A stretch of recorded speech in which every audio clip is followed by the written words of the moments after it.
I'm sorry, but I decided to marry Mike. My sister Anne's words over the phone left me speechless. Marry Mike? Mike is my husband, what the hell is she thinking? I was shocked when Anne called me before, saying she was having an affair with Mike. She had asked me to break up with him then, but I never heard about them getting married. I bit my lip. How are you going to marry Mike? Ask him when he gets home today. He said he's divorcing you to marry me. She was relentless, saying her piece and then laughing as she hung up. I was anxious and couldn't sit still until Mike came home from work. He seemed fed up with me, but divorce? What am I supposed to do? My name is Sarah. I'm 40 years old and I work at a clothing store. I have a son and a daughter, but no husband. I got married at 30 and divorced at 35. Let me explain how I ended up marrying and then divorcing my ex-husband, Mike. I met Mike when I was 29. He came into the clothing store where I worked. My store sells both men's and women's clothing, so we get a fair amount of male customers. It was a Sunday afternoon when I saw Mike struggling to pick out clothes and decided to help him. Are you looking for something? Yes. I want to try dressing up for a change. Mike shyly admitted he wasn't used to picking out stylish clothes. He usually bought affordable clothes randomly and didn't know what would look good. I started picking out clothes that would suit Mike's handsome face. As I selected pieces, I could see his expression brighten. This outfit is nice. I'll take it. Thank you. I couldn't help but respond cheerfully, making him smile. I felt embarrassed, but thrilled that he chose the clothes I picked out. I couldn't hide my happiness as I rang up his purchase.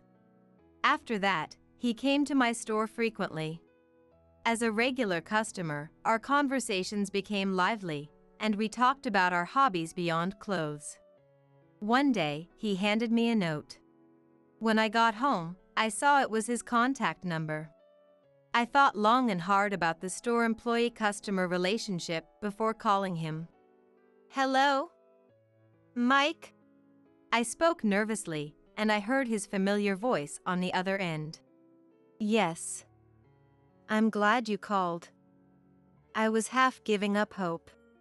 He sounded delighted, his voice higher than usual. We chatted as acquaintances, not as employee and customer.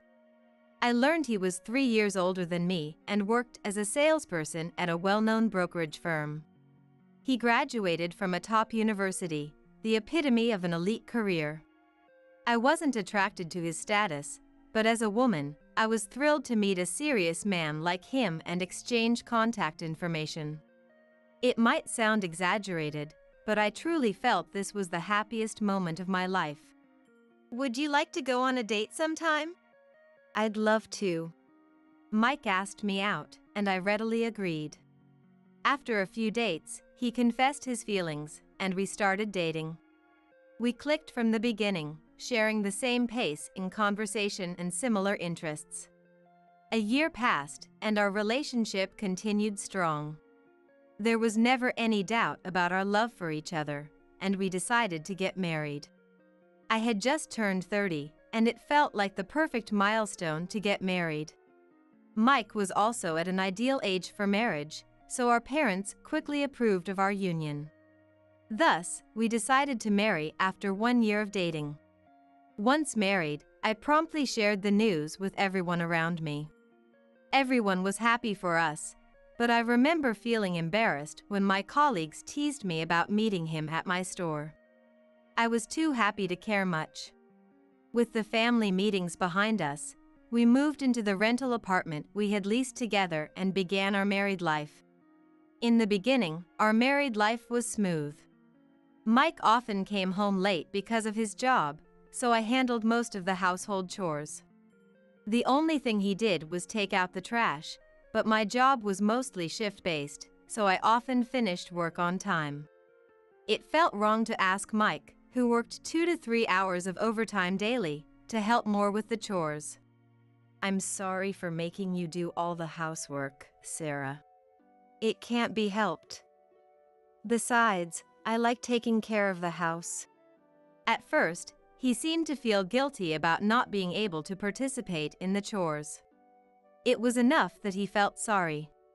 I respected his feelings and worked hard to balance my job and the housework. However, things began to change after a year.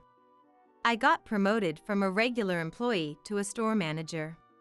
With the promotion came additional responsibilities that had to be handled after regular hours. The higher salary was part of the deal. As a manager, I was determined to create a pleasant work environment for the other staff. As work got busier, I started to neglect household duties. We've been eating the same meals a lot lately. One evening, while eating stew for dinner, Mike commented, "I'm sorry." He was right. Since work had become busier, I had been making dishes like stew or pot-au-feu that I could prepare in bulk and keep for a few days. It was understandable that he was frustrated with the almost college student-like diet. However, I was too exhausted from work to accept his criticism. I was doing my best to manage the housework despite being busy.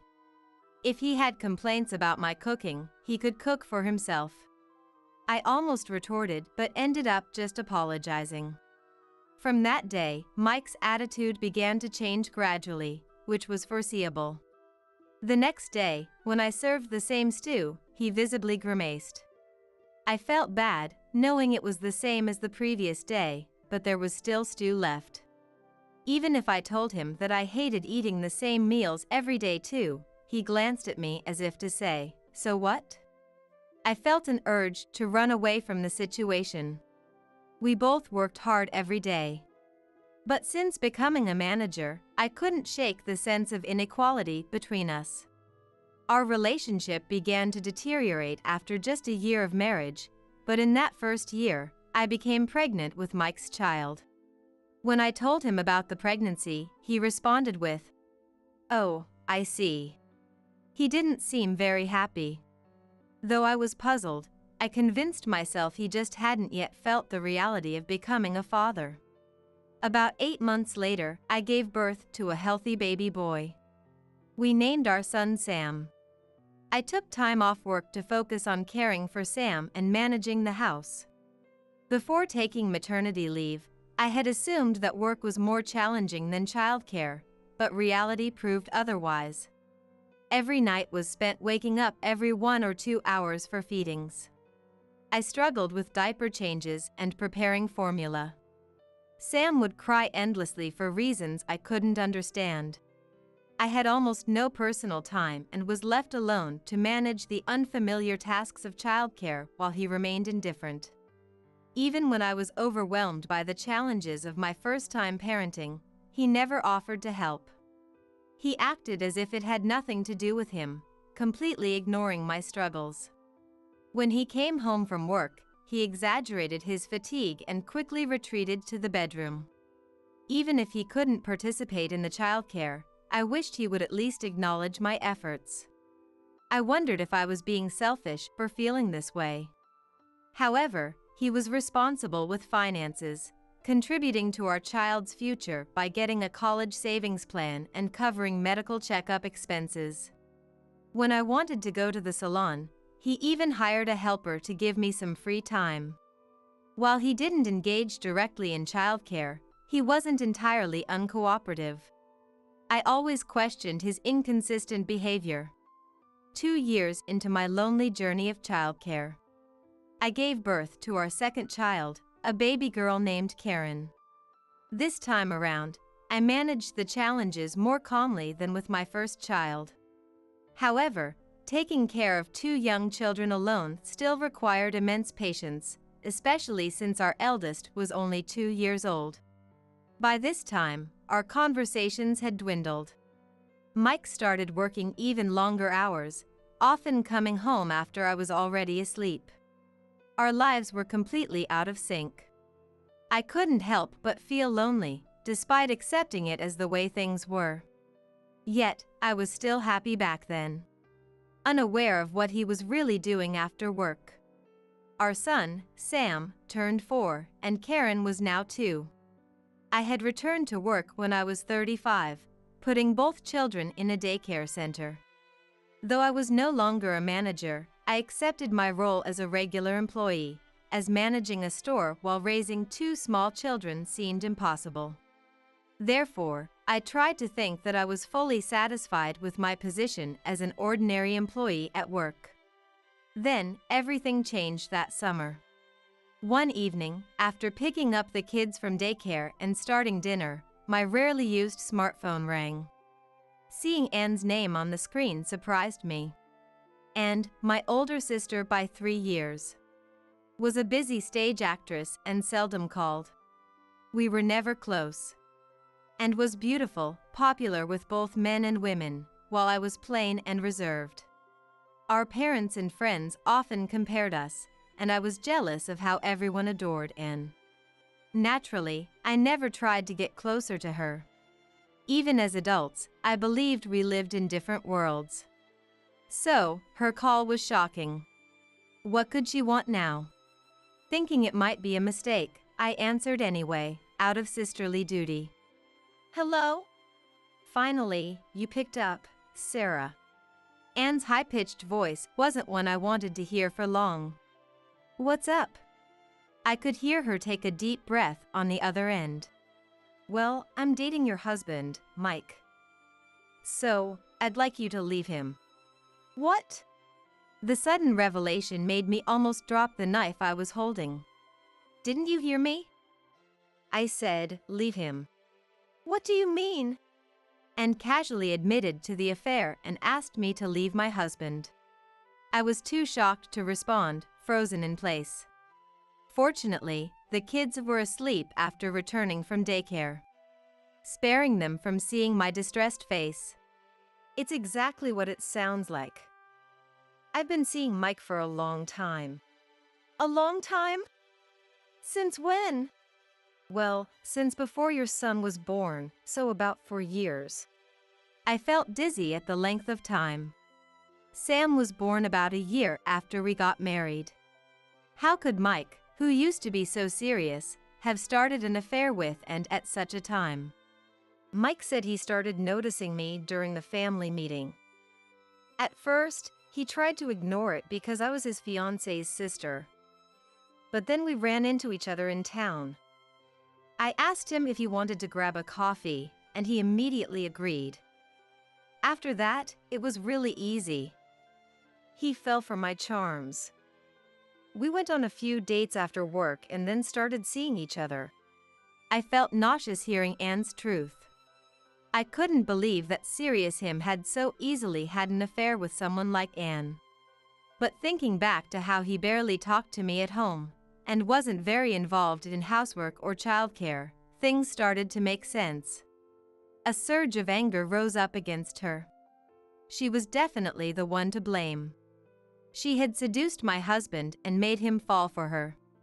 She had always been popular with men, so even making my husband like her was probably easy for her. And could do that. Unlike me. How could you do something so horrible? I asked, my voice shaking. She didn't seem to show any guilt, and it was really getting on my nerves. I just laid out the bait. It was Mike who took it. If he really cared about Sarah, my bait would have seemed like trash. But to Mike, it looked like a feast.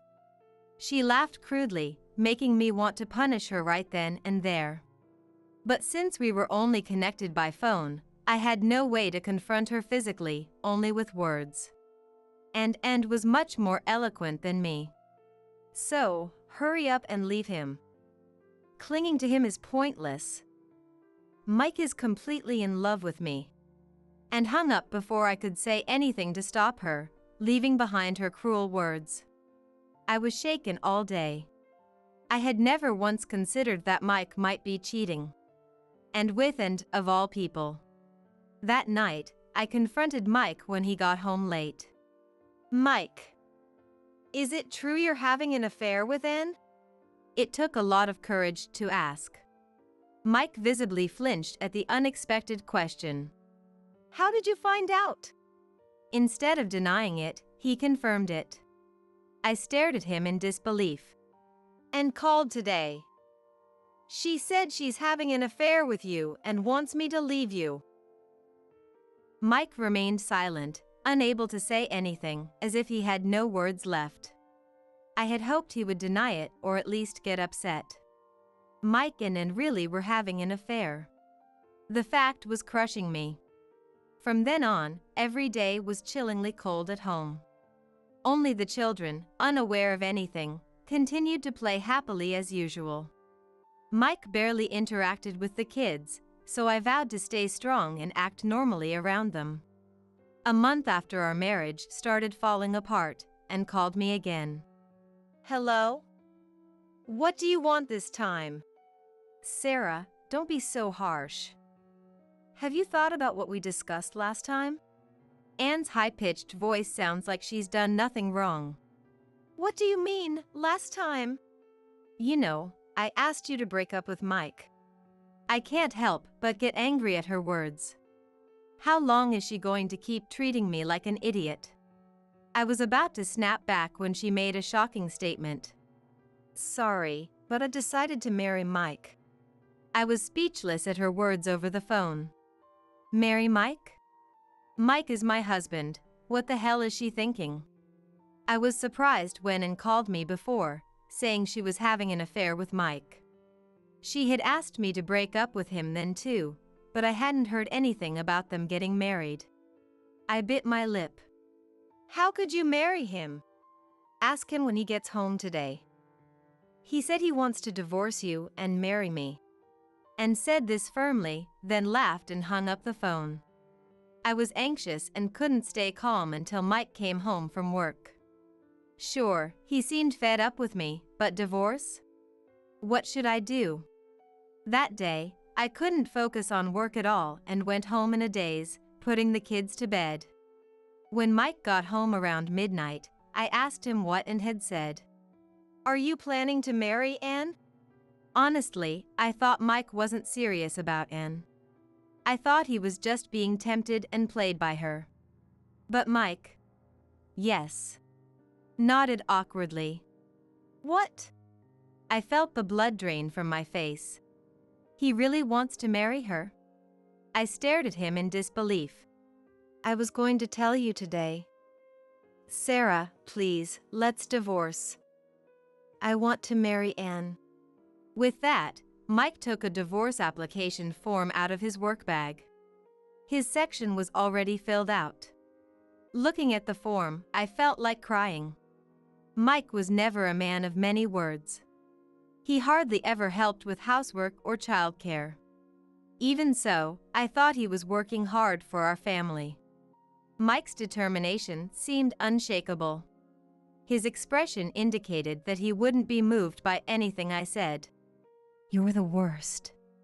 I couldn't help but feel my trust in Mike shatter as I reluctantly accepted the divorce papers. For a moment, Mike looked relieved. I wanted to lash out at him right then, but I held back for the sake of the children, who might wake up. And so, our 5-year marriage came to an end. The only thing I worried about after divorcing Mike was our children. I absolutely did not want to be separated from them. I insisted on this point. In the end, I was granted custody of the children, which brought me some relief. It was also agreed that Mike would send child support every month. Of course, I received a substantial compensation from both Mike and Ann.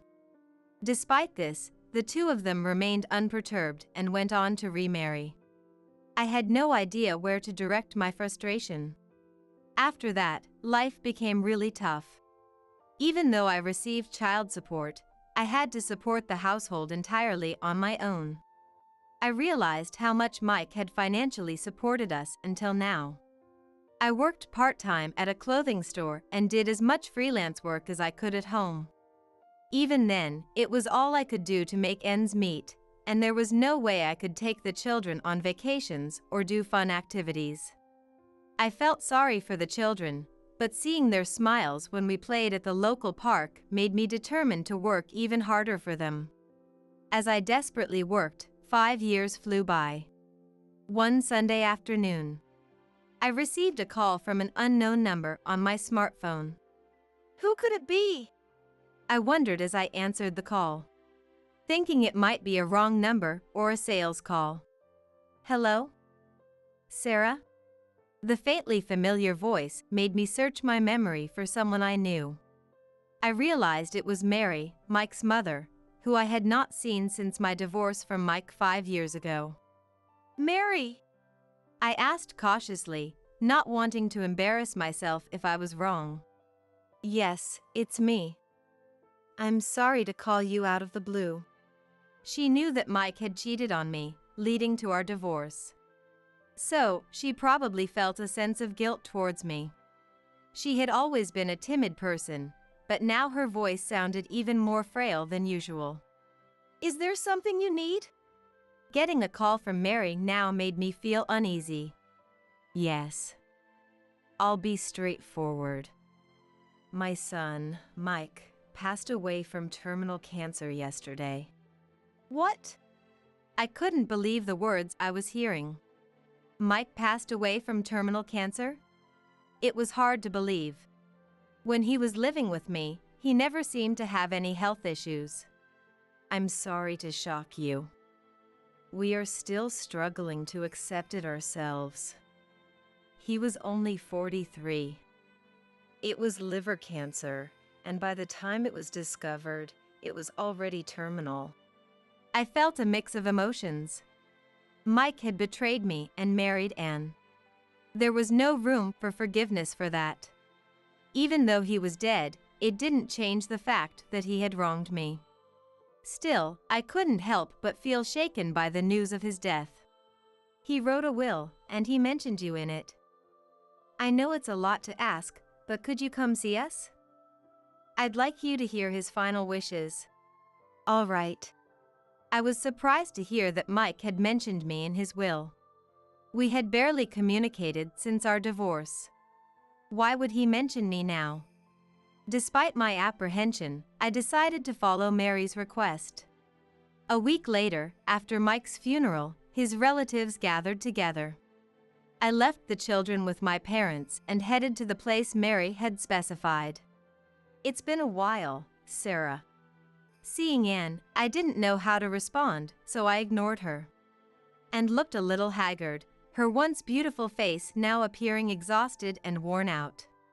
Her sharp personality added a hint of intimidation to her presence. Even with Mike gone, I felt not an ounce of sympathy for Anne. I would never forgive her for stealing Mike away from me, not in this lifetime. Finally, the executor opened the will and began reading its contents aloud. The entire family watched quietly, waiting with bated breath. You see, after marrying Anne, Mike had been promoted to a company executive position. Naturally, his salary must have skyrocketed as a result.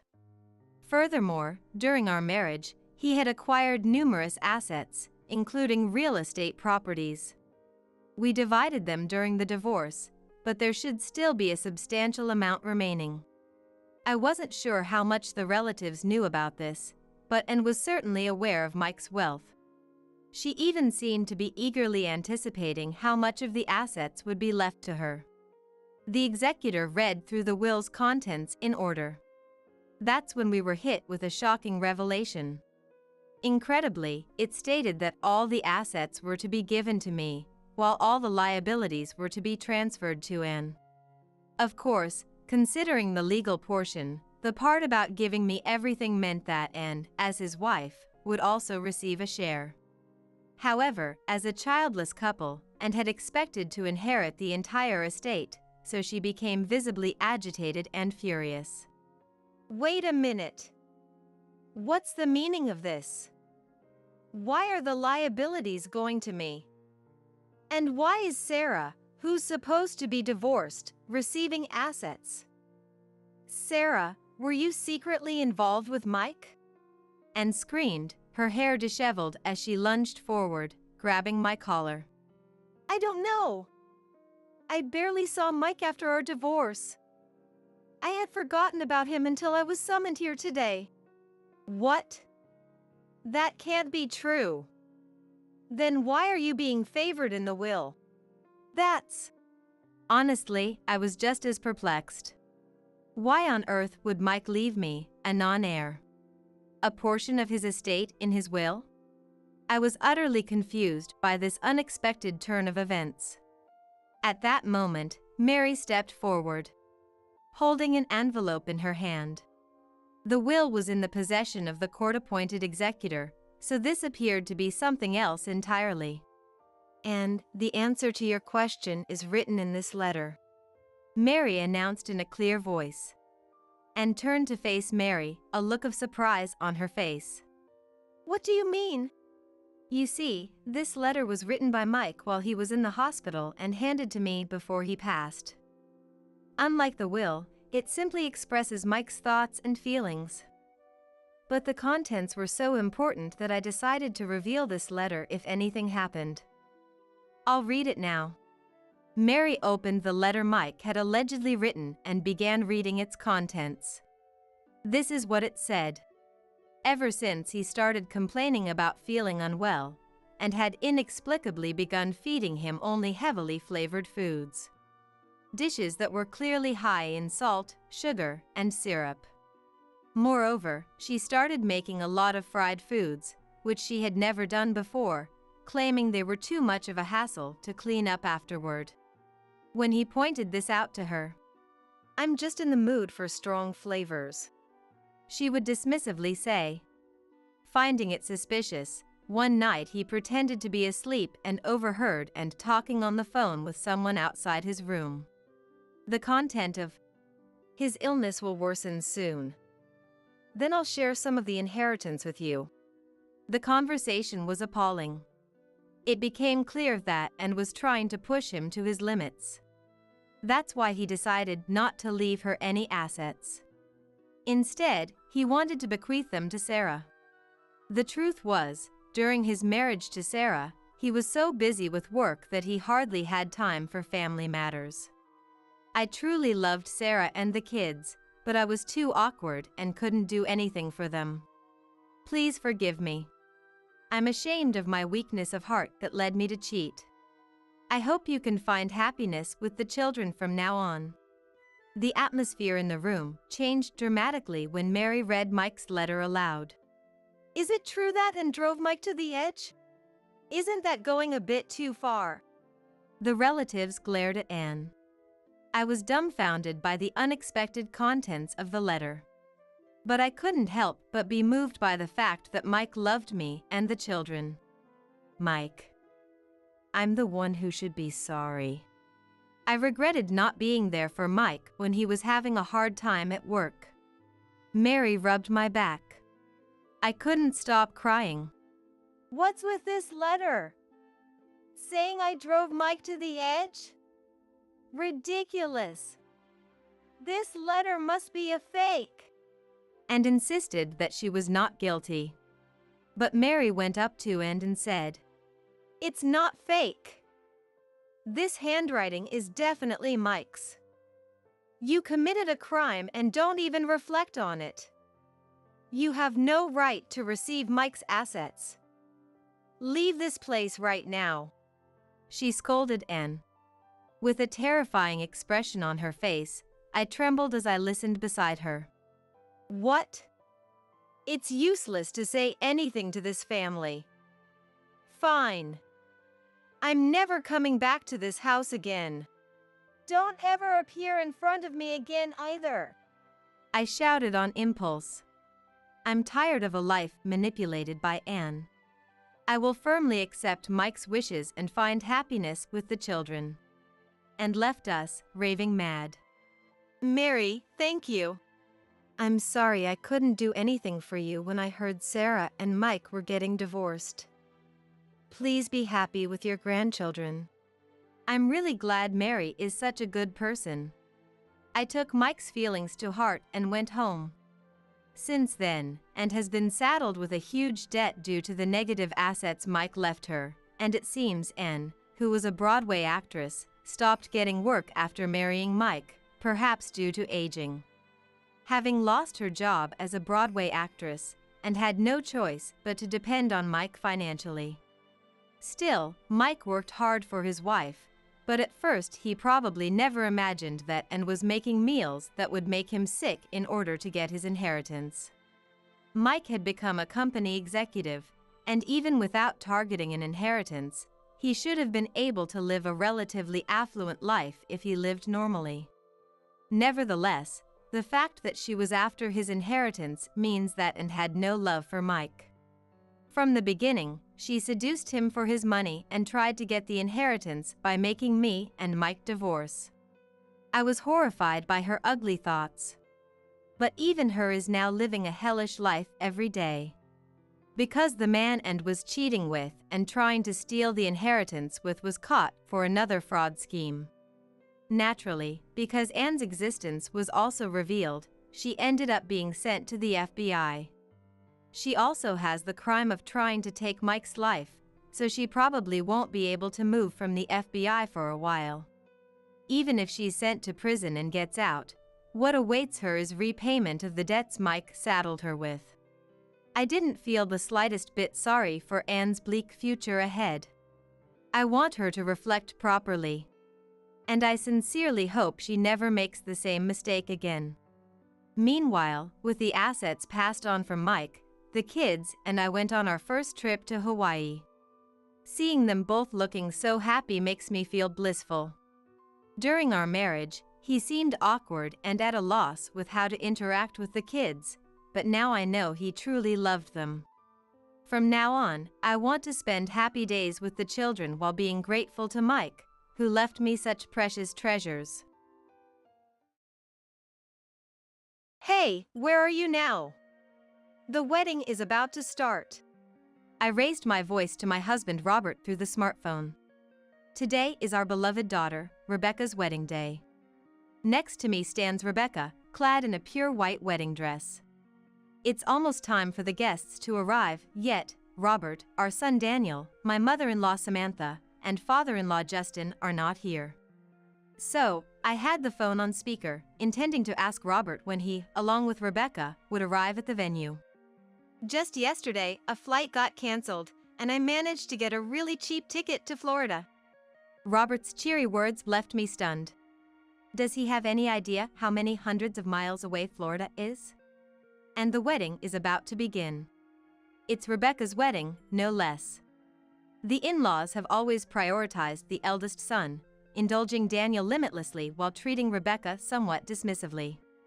So, I had suspected they might not be too enthusiastic about attending today's wedding. But this is beyond what I could have imagined. This is beyond discussion. I'm at a loss for words. Disbelief. Disappointment. Emptiness. A myriad of emotions come and go. Okay. Have fun then. With just those words, I ended the call. What a thing to do on the day we celebrate Rebecca's wedding. How pitiful Robert and Daniel, as her father and brother, are. However, Rebecca smiles in her beautiful dress. Mom, we're going to start the wedding as planned. Rebecca smiles in her beautiful dress. It's okay. It's not like I didn't expect this. Leave it to me. I am Emily, a 50-year-old office worker.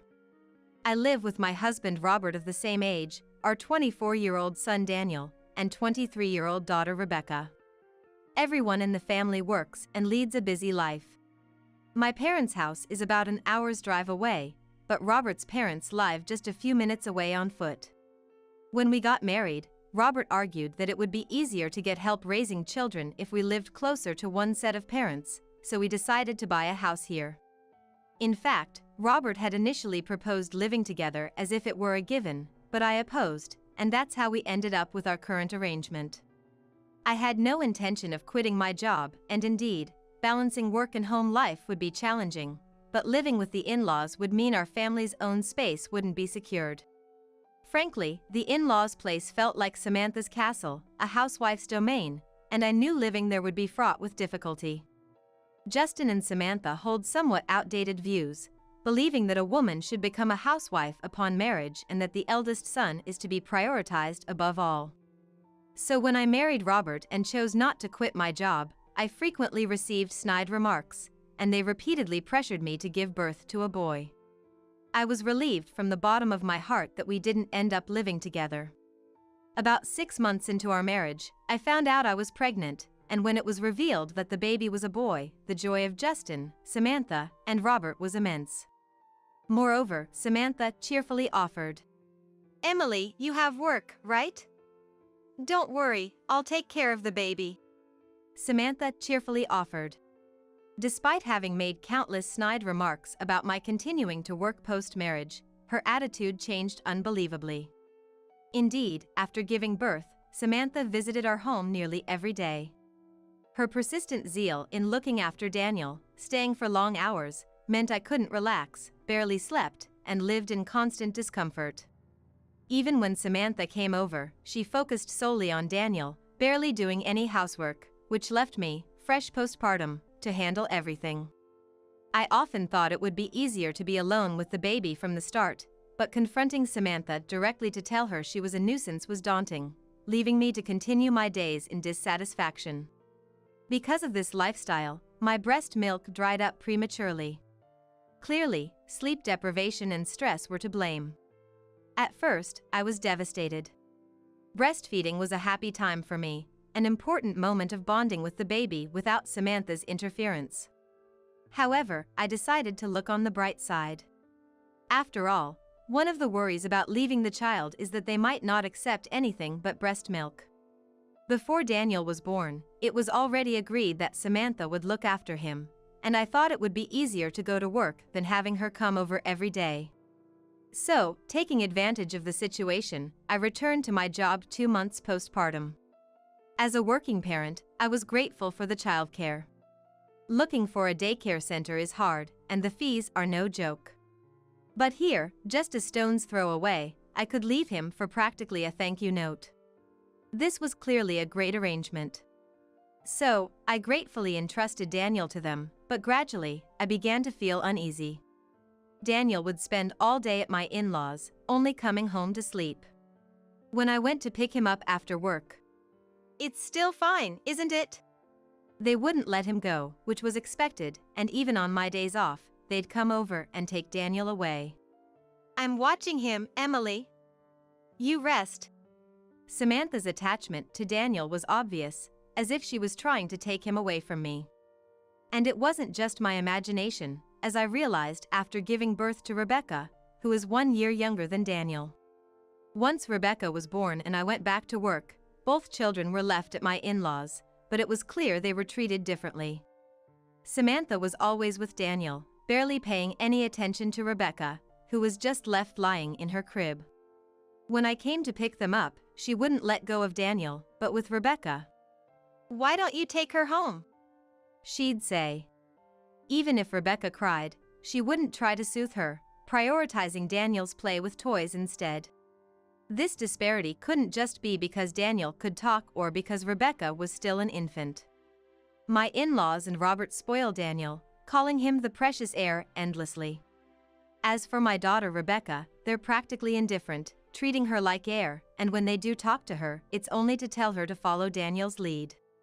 Whenever the siblings fight, Rebecca is the one who gets scolded, regardless of the reason or cause. Daniel always comes first. If he wants something of Rebecca's, my in-laws take it from her to give to him. They revered Daniel, the eldest son, like a religion, forcing Rebecca to be subservient and sacrificial.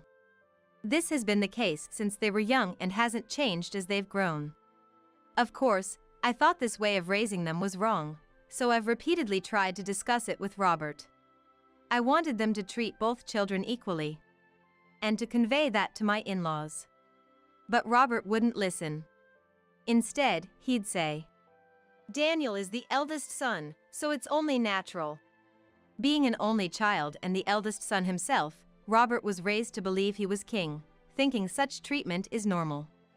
He believes the eldest son should be favored in everything and that it's natural for women to follow men, so there's nothing wrong with Daniel being prioritized in every way.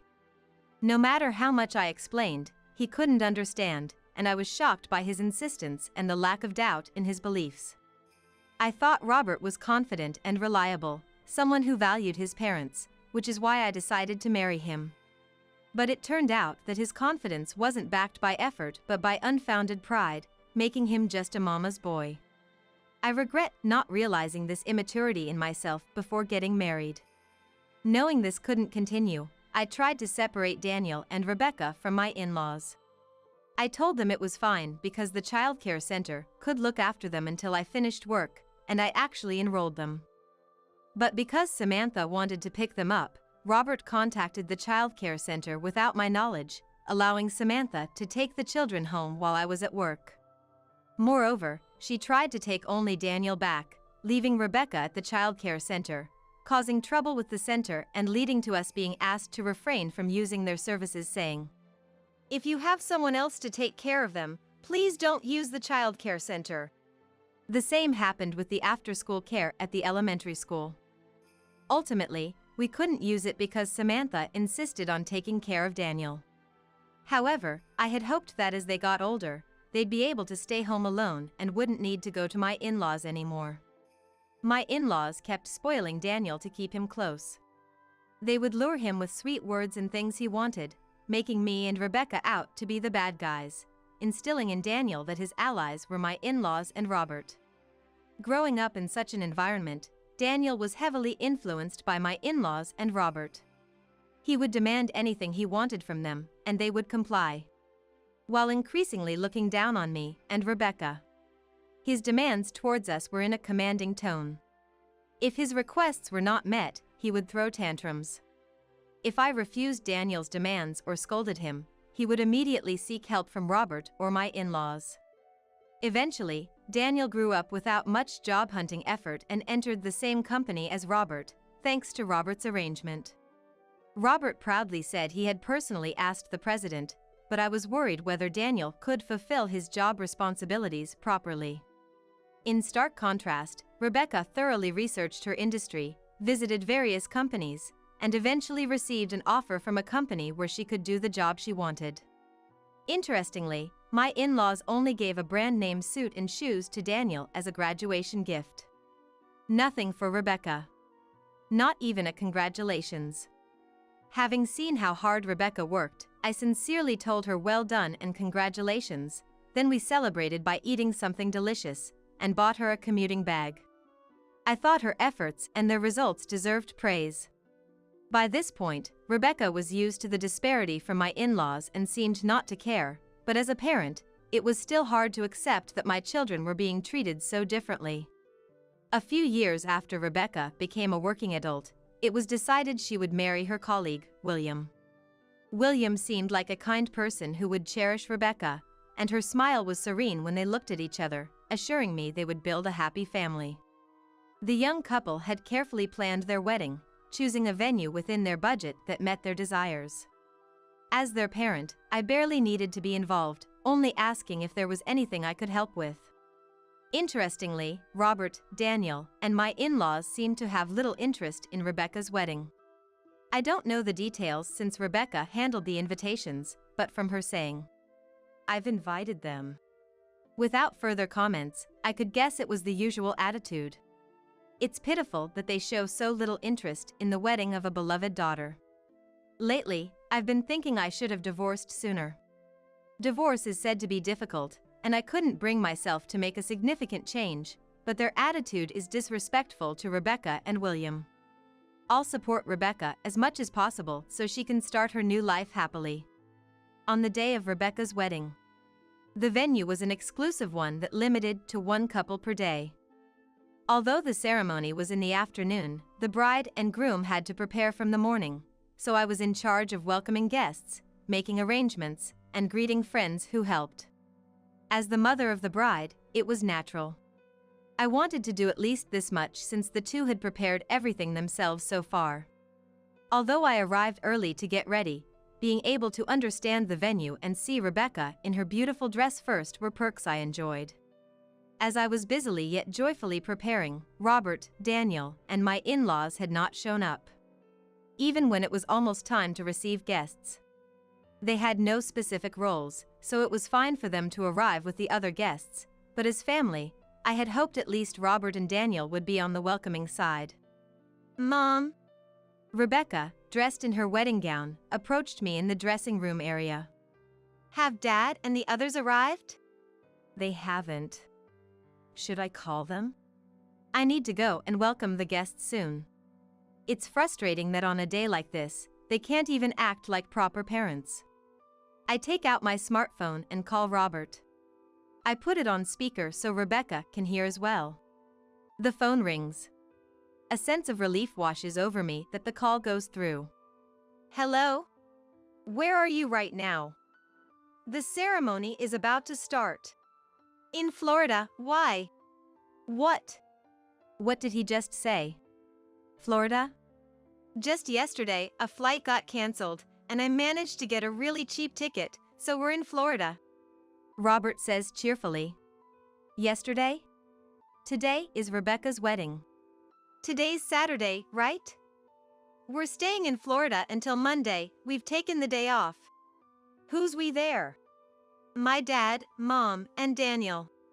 The Monday off was supposed to be for seeing off William's parents. They live far away and came here for the wedding. We couldn't have a family meeting before the wedding, so we planned to have lunch together afterward to deepen our relationship. So you knew today was the wedding and still went to Florida. Daniel wanted to go since we managed to get the flight. What else were we supposed to do, right? Right, Daniel. Rebecca sighs heavily at her father's words. Never mind. She murmurs, looking up to the sky. Since I had the speaker on, everyone around could hear the conversation, causing the staff to start murmuring among themselves. If they're in Florida now, there's no way they can make it to the wedding. Rebecca asks a nearby attendant to call the wedding planner, likely to inform them that Robert and the others won't be coming, to cause such inconvenience and stress to the bride right before her wedding. Jealous? We're on a family trip to Florida. Robert's high spirits can be heard, with Daniel laughing in the background. It was clear who Robert's family referred to. Obviously, Rebecca and I weren't included. Something inside me snapped. Okay. Have fun then. With just those words, I end the call. This is beyond discussion. I'm at a loss for words. Disbelief. Disappointment. Emptiness. Various emotions ebb and flow. Mom, let's start the ceremony as planned. Rebecca says. As planned. With the family seats empty. It's okay. It's not like I didn't expect this. Leave it to me. Rebecca smiles in her beautiful dress. I feel sorry, yet incredibly proud. Rebecca is my pride. The ceremony and reception proceed without the bride's brother, father, and paternal grandparents. There were moments when the groom's side and other guests seemed unsettled by their absence, but the couple moved forward with happy smiles. Next, we have a letter from the bride, Rebecca. The lights dim in the venue, focusing a spotlight on Rebecca. Thank you for joining us on our special day. Rebecca begins, her voice clear and strong, holding the letter in her hand. First, I'd like to address the empty seats on my family's side. My father, brother, and paternal grandparents are not present, for which I am deeply sorry. I truly apologize. The room goes silent with her apology. Those close to me know this, but I was not acknowledged by them growing up. I did invite them and received their RSVP, but they went to Florida yesterday. They told me just before the wedding that they'd be there until Monday. The room buzzes with whispers at the revelation. It's an unbelievable situation for many. It's painful to make Rebecca speak of such things at a celebration. However, I saw this as an opportunity to share the truth with you all. After all, it's clear who's out of touch with common sense, right? Rebecca's light-hearted comment brings a soft laughter from the audience. Her adorable demeanor slightly lightens the mood. I'm simply amazed at how Rebecca can express herself so confidently and influence the atmosphere of the venue. Despite growing up close to such a father and grandparents, she never absorbed their negativity and grew into a woman with her own strong core. They always looked down on my mother and me, and we were treated coldly. It hurt when I was younger. But my mother always protected me. Rebecca looks at me. I thought I was protecting her, but now I realize I was the one being protected. Having Rebecca by my side is what kept me going. I've talked a lot, but now I'll read the letter I prepared. I finished writing this letter by yesterday, intending to read it with the family seats filled. Please listen with that in mind. Rebecca opens the letter she's holding. William is standing beside her, looking at Rebecca tenderly, as if to support her. Rebecca's voice fills the room as she begins to read slowly. After expressing her gratitude to the attendees and the joy of getting married, she takes a breath and continues reading. I've written down the thanks I usually can't express. Please listen. Mom, I've always seen how busy you were with work and household chores since I was a child. You've always been there for me, and I never felt lonely. The nutritious and delicious meals you cooked, being able to talk about makeup and fashion, Mom, you're the most reliable and admirable woman I know. Long before I could even remember, my dad's parents and my dad would often say to me, it would have been better if you were born a boy, if you had to be unnecessary, at least be useful to your older brother. But every time, Mom, you'd hug me and say, Rebecca is my treasure. Let's find lots of things you love and enjoy them together. Even though Grandma and Grandpa were harsh to you, you always smiled for me, and I'm truly grateful and admire you for that. Because of all the love you poured into me, no matter how badly my dad's parents, my dad, and my brother treated or said to me, I could always remember joy and kindness. Thank you so much. No matter how many times I say it, it's not enough. I love and appreciate you deeply. From now on, I'll protect you, Mom. I'll return the love you gave me, filled with even more love. The only family I could ever call mine has always been you, Mom. Now that I'm married, my family will grow. Let's enjoy and be happy together, Mom. Rebecca's radiant smile made me tear up. Grateful for how kind she has grown. She expressed her thanks to me, but having Rebecca has been my strength. I hope she finds much happiness with her husband and, someday, their children, expanding the precious family she cherishes. That would be the best way she could return my love. Warm applause filled the room as Rebecca finished reading the letter. The wedding was reaching its climax, with the last task being to see off the guests. The bride and groom, along with their parents, were the first to leave the venue for the farewell. Mom, how was the letter? As we found our places following the staff's directions, Rebecca asked me this. I was happy. I've gained another treasure. I packed all my sincerity into it. Thank you. You're welcome. I had planned to read it in front of those who aren't here today. Yes. Rebecca had said that initially. The letter was written assuming Robert and the others would be attending. What would have happened if they truly had been there? I had already told everything to William's parents beforehand. I thought we might cause trouble, and I was planning to read this letter from the start. Through Rebecca and William, his parents smiled at me. It must have been hard. If there's anything we can do, please let us know through Rebecca. Their kind words warmed my heart. I hadn't expected to be understood like this. Busy with work and home, I struggled through suffocating days, focusing solely on protecting Rebecca and not bending to injustice. Never thinking to change the situation or ask for help. Maybe the world is kinder than I thought. Rebecca made me see that. Thank you. I truly am a happy mother. During the farewells, everyone, while leaving, voiced their dissatisfaction and complaints about Robert and my in-laws. Especially Rebecca's friends, who praised her, saying, "You did great." Some even cried. It seems Rebecca had shared her family situation with her close friends, who sympathized with her struggles. They were prepared to back Rebecca up if anything happened during the reception. Surrounded by such wonderful friends, Rebecca is indeed fortunate. And to me, everyone offered comforting words and support. Despite revealing scandalous family dynamics, hardly anyone reacted as if they were handling a hot potato. Everyone was just so kind. Surely, it's Rebecca and William's good nature that has brought these wonderful people together.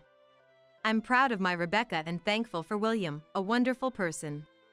This wedding couldn't have been happier for me. I'm filled with gratitude towards Rebecca. What did you say to Mr. Martinez, my manager?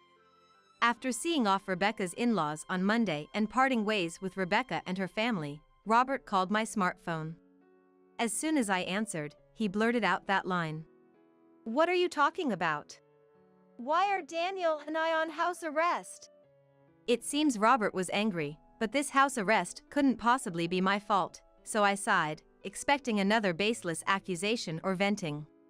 Well, I had heard some of it from Mr. Martinez. Didn't Mr. Martinez explain the reason? So it was you. You really went and told him unnecessary things. You weren't at Rebecca's wedding, were you? There's nothing to tell. Why did you invite him? He lives nearby and has always been helpful. Mr. Martinez's youngest daughter is friends with Rebecca, so it's not strange at all. The Martinez family, Robert and Daniel's manager, lives in our neighborhood. Robert, who does nothing at home, wouldn't know, but Mr. Martinez and his wife actively participate in community activities like wedding, festivals, and children's events. I often had the chance to talk to them. Above all, it was Rebecca who decided to invite Mr. Martinez and his wife to the wedding. Now I understand, it was to make Mr. Martinez aware of Robert and Daniel's true nature, especially after the letter incident. After the wedding, Mr. Martinez was furious with Robert and Daniel. Not only did he learn about their treatment towards me and Rebecca, but their absence from the wedding and trip to Florida was unacceptable, he said, promising to report it to the company president. Apparently, Robert and Daniel don't have a good reputation within the company. There are rumors of them dismissing women's opinions in meetings or behaving rudely towards female colleagues. But no formal complaints have been filed yet. Where there's smoke, there's fire, but the truth hasn't been revealed. It's possible they've been quashing these issues using their positions. Especially Robert, who could easily intimidate younger employees or use his influence to bury problems. Mr. Martinez realized this might be an issue of their character. Even without a formal position, Daniel's actions could become a serious matter, but Robert has subordinates. For someone in a leadership position to engage in regressive behaviors is intolerable, according to Mr. Martinez. The company president has publicly declared zero tolerance for personal attacks or gender discrimination, so some form of disciplinary action against Robert and Daniel seems likely. What the hell am I supposed to do now? It's your own fault, isn't it? What? Who do you think you're talking to?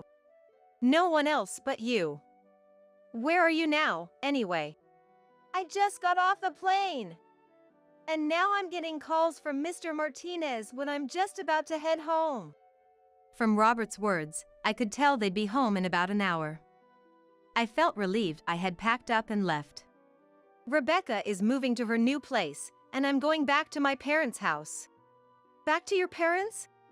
I left the divorce papers on the table for you to sign. What? You'll hear from the lawyer later. Please take care. Hey! I hung up without listening to the rest of Robert's words.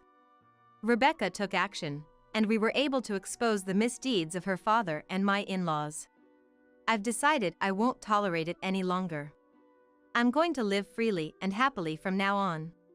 Later, I got a call from Mrs. Martinez and heard the whole story. An internal investigation at the company revealed that Robert and Daniel frequently demeaned women. The company president, upon learning about the wedding incident, stated, "I cannot trust someone who doesn't cherish their family," resulting in Robert and Daniel's demotion and salary reduction. It was entirely their own doing. Right after the sanctions were issued, Robert called me. "You've caused a lot of trouble because of you." Again, he tried to shift the blame and vent his frustration. It was so tiresome and predictable. Didn't you realize it's your own fault? Did you submit the divorce papers? I never said we're getting a divorce. I had expected complaints from Robert. My in-laws and Robert always cared about public image, preferring to hide and lie about unsightly truths. But this time, it was futile. Mrs. Martinez told me that the neighborhood was already buzzing with the story of Rebecca's wedding.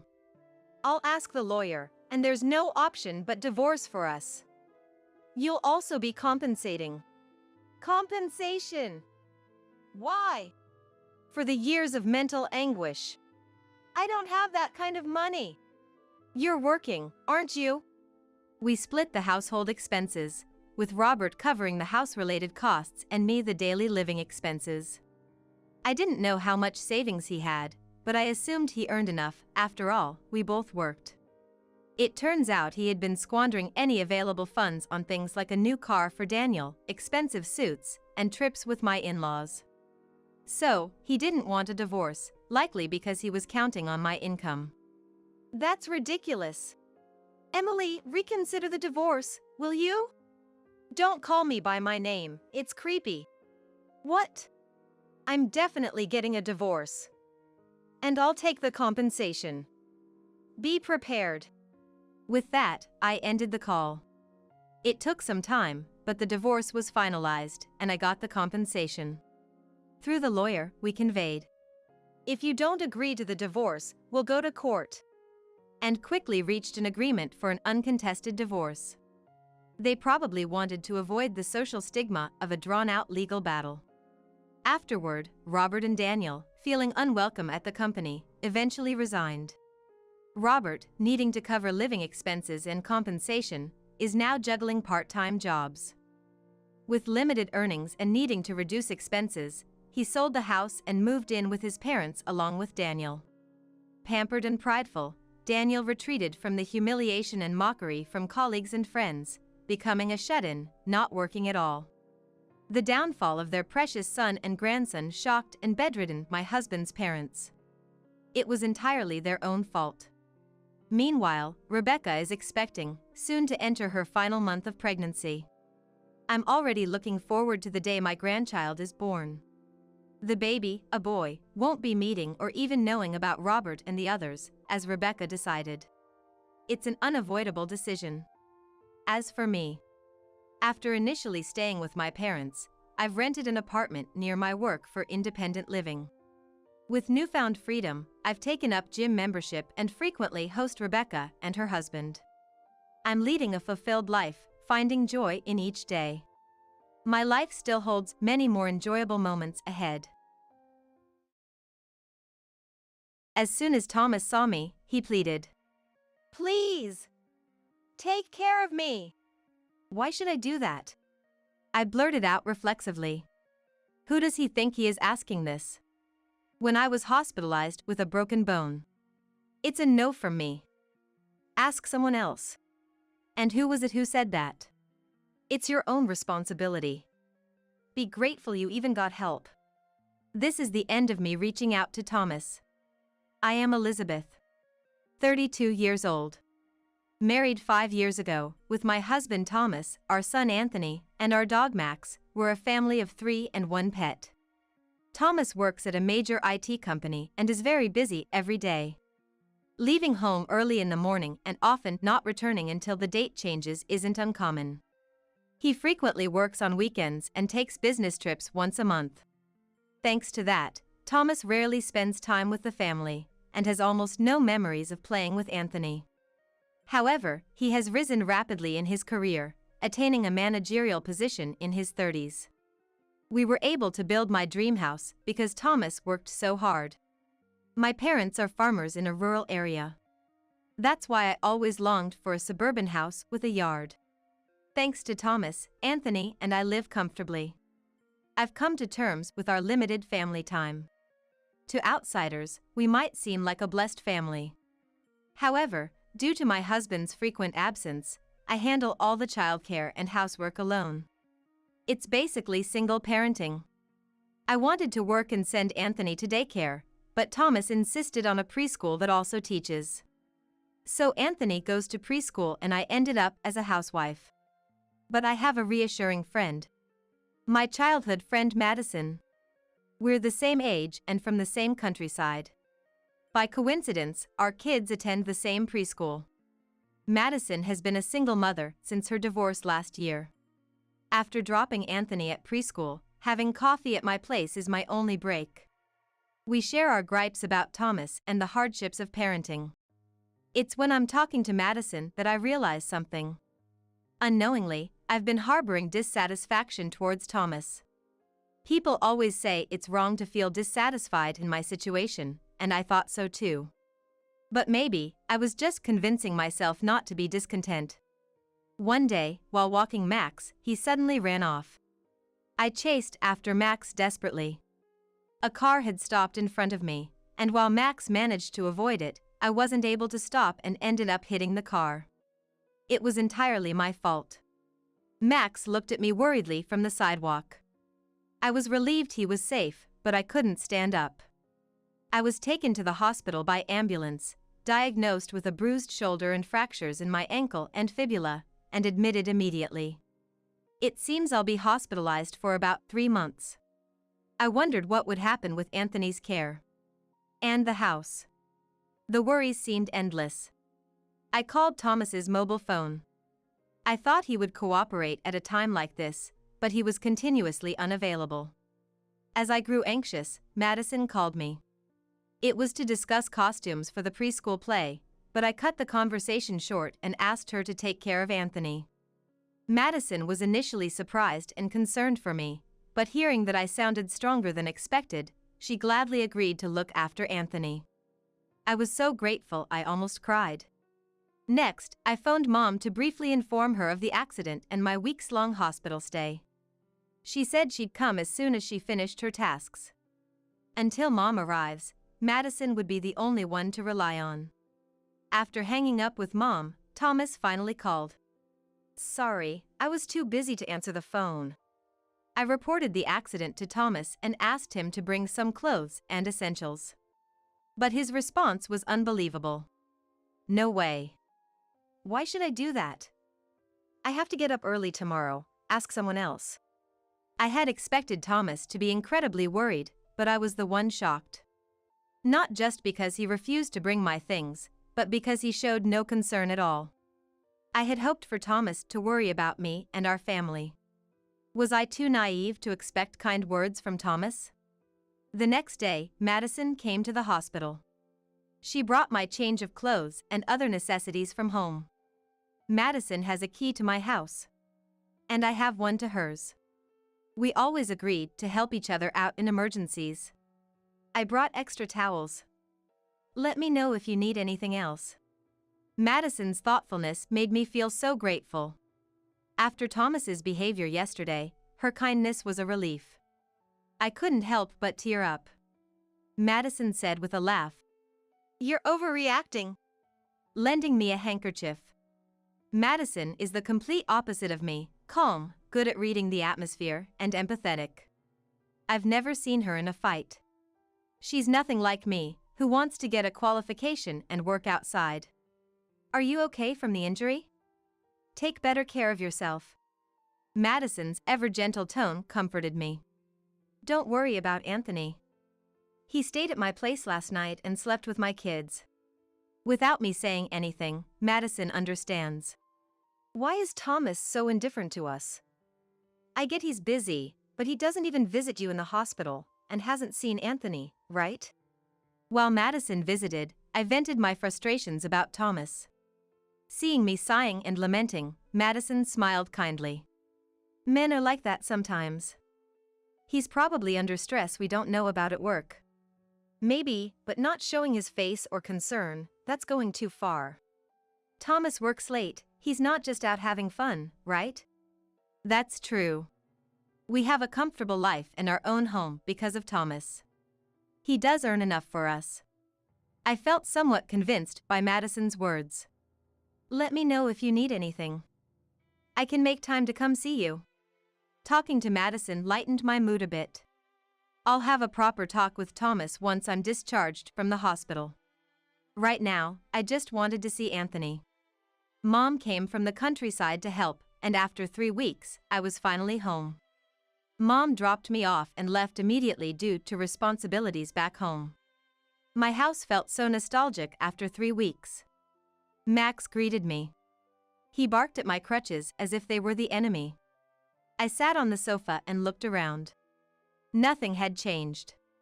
Home really is comforting. Max kept barking at me, even as I relaxed on the sofa. There are no crutches now. What's wrong? Max dove into my bag and pulled out a handkerchief. The one I meant to return to Madison. I had put it in my bag to wash it at home. Max grabbed the hem of my pants and started pulling. He seemed to want to take me somewhere. I managed to get up and followed Max with my crutches. He walked excitedly. Max stopped in front of our bedroom, stood up, and opened the door with his claws. Why the bedroom? Max, what's going on? Without hesitation, Max dived under the bed and pulled something out with his mouth. It looked like a beautifully patterned cloth. Max dropped it in front of me. It looked familiar. I spread it out and realized it was a scarf. I remembered seeing it weeks ago.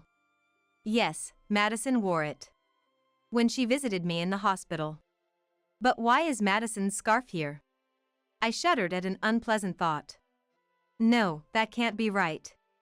Madison is my childhood friend, my best friend, and she's kind. I shook my head to dismiss these scary thoughts. Then, Max climbed onto the bed and started pulling at the sheets. I felt as if the blood had drained from my body. If Max was right, it would mean Madison had slept in our bed. Madison's gentle smile flashed in my mind. It must be an overthinking. I talked to Max that no such thing have happened. Madison couldn't have slept here, right? Max gently licked my face. In the afternoon, Anthony came home. Seeing me, he hugged me tightly. Indeed, Anthony is my sunshine. I felt brighter and warmer. I tentatively asked him, "Where did you sleep while I was in the hospital?" "In my room, with Madison and her kids at our place. It was fun." "What does that mean?"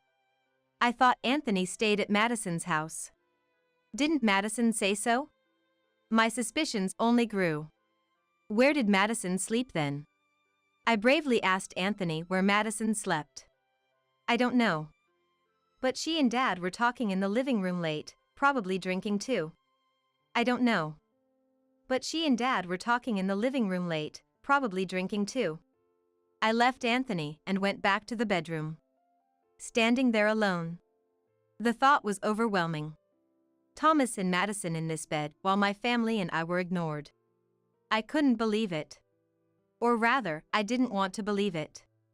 The bed was neatly made, no sign of any disturbance in the sheets or duvet. But could the smell not have been completely removed? And then there was the forgotten item.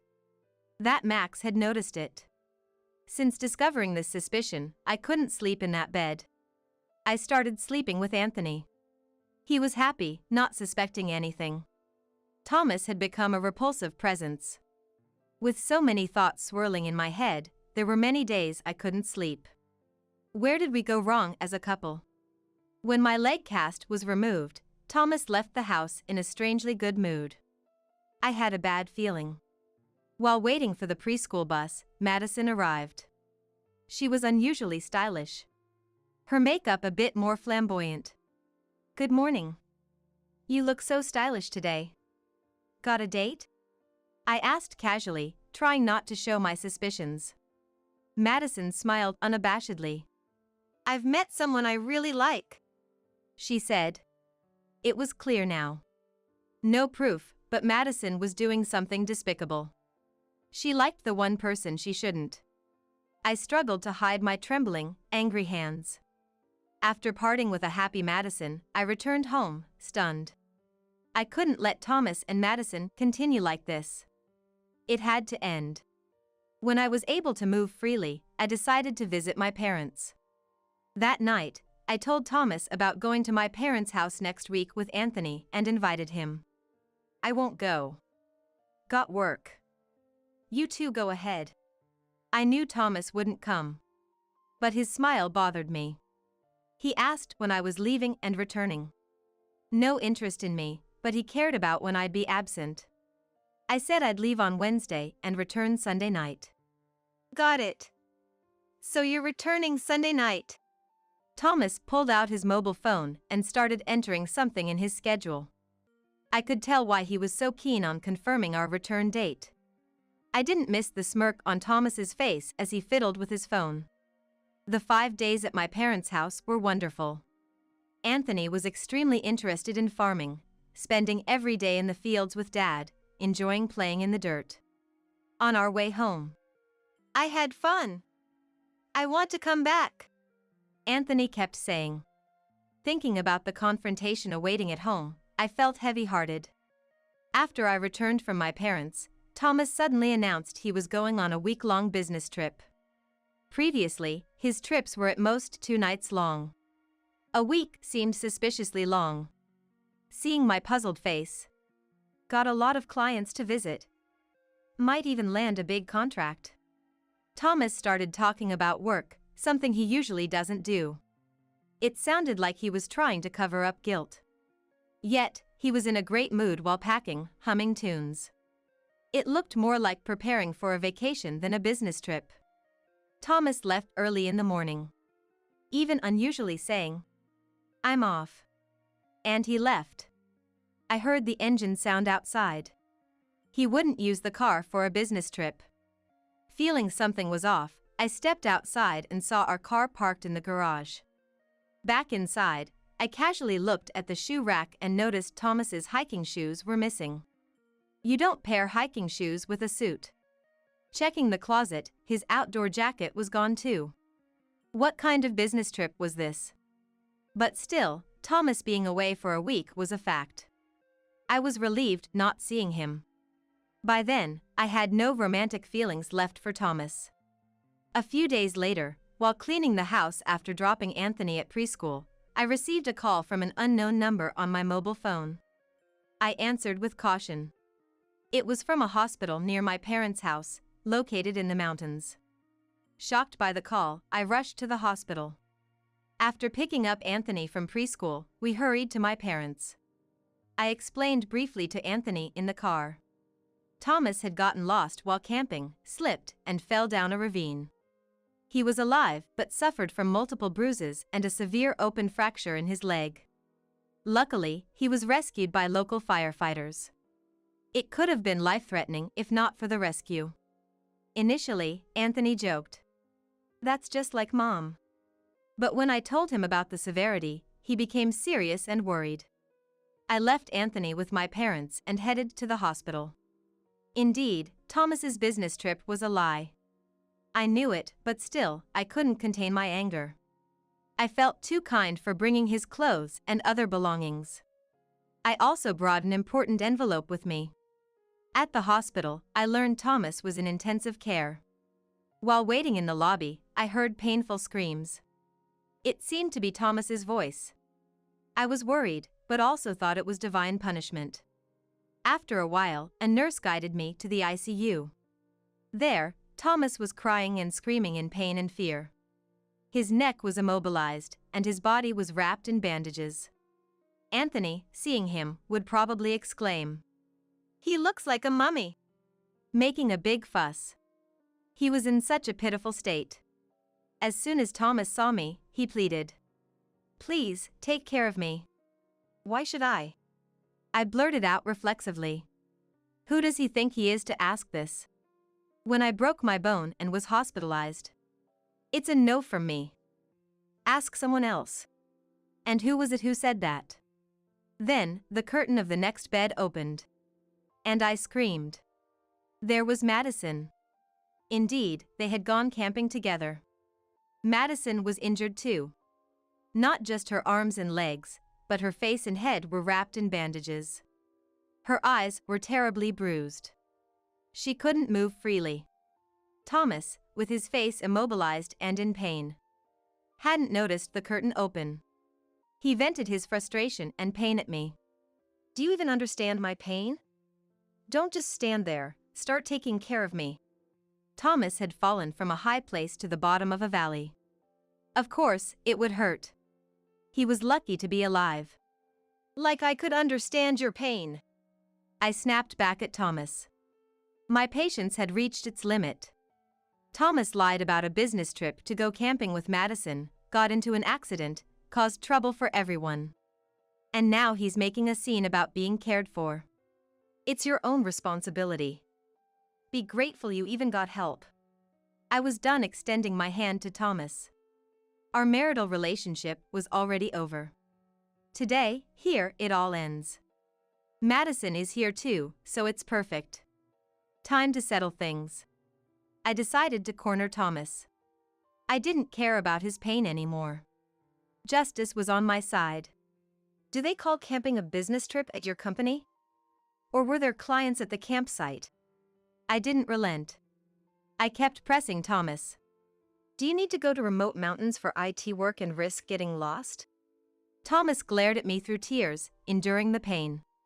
Shut up. It's none of your business.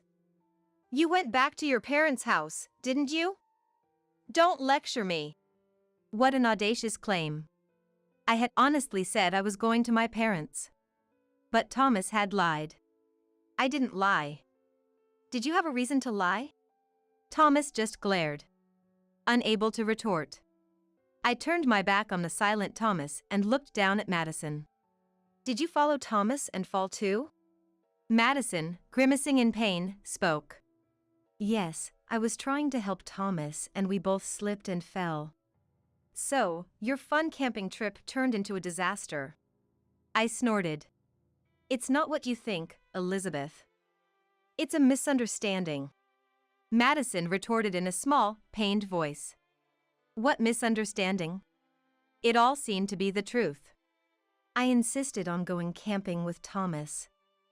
I know this area well. There are hidden spots there. Madison was defending Thomas. Maybe she felt like a victim. Please, don't blame him. Thomas did nothing wrong. Madison was sobbing. The more she spoke, the less truthful it sounded, yet she continued.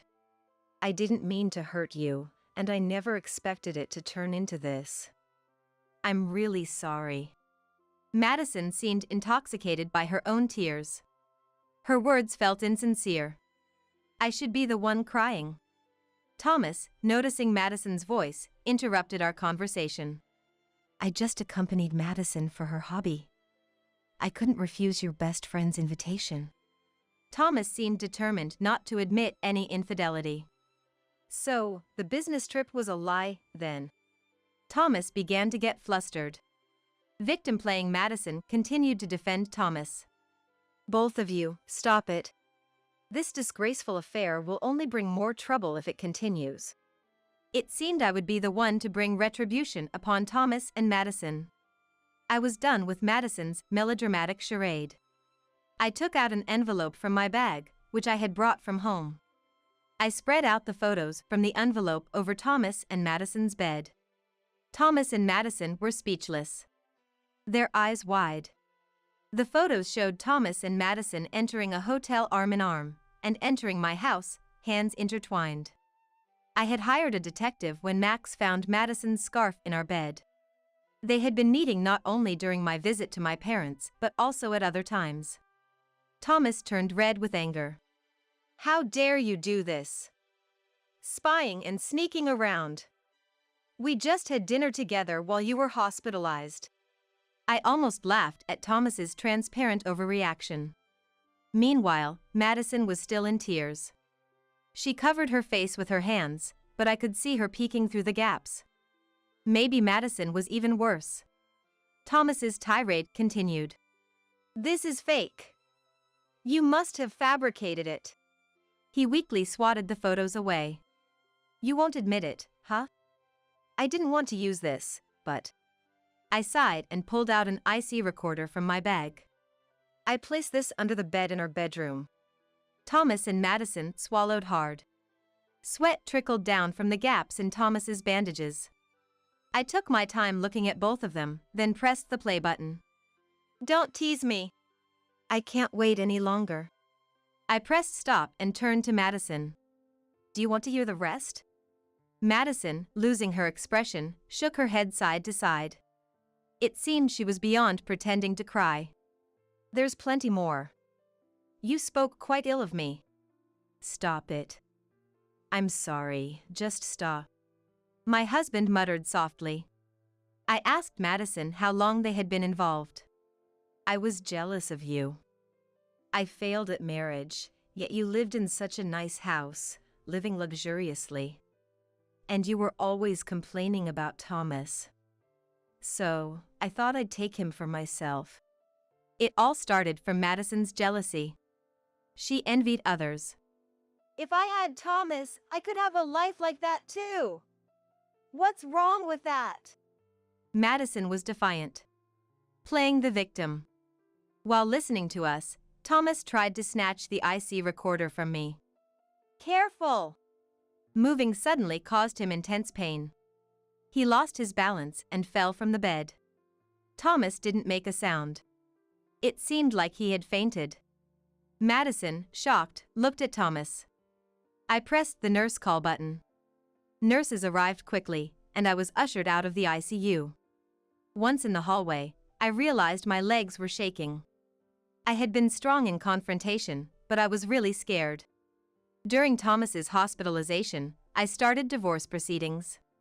With plenty of evidence of his infidelity, the lawyer said the divorce could be favorable for me. I would demand alimony and child support from Thomas. But that alone wasn't enough to punish Thomas. A thorough division of property was necessary. I sold the house, liquidating it into cash, divided the savings, and split stocks and investments. Thomas's parents came to apologize sincerely. They would oversee the alimony and child support payments. I promised Anthony could visit his grandparents occasionally. I filed a claim for alimony against Madison too. She would repay it little by little.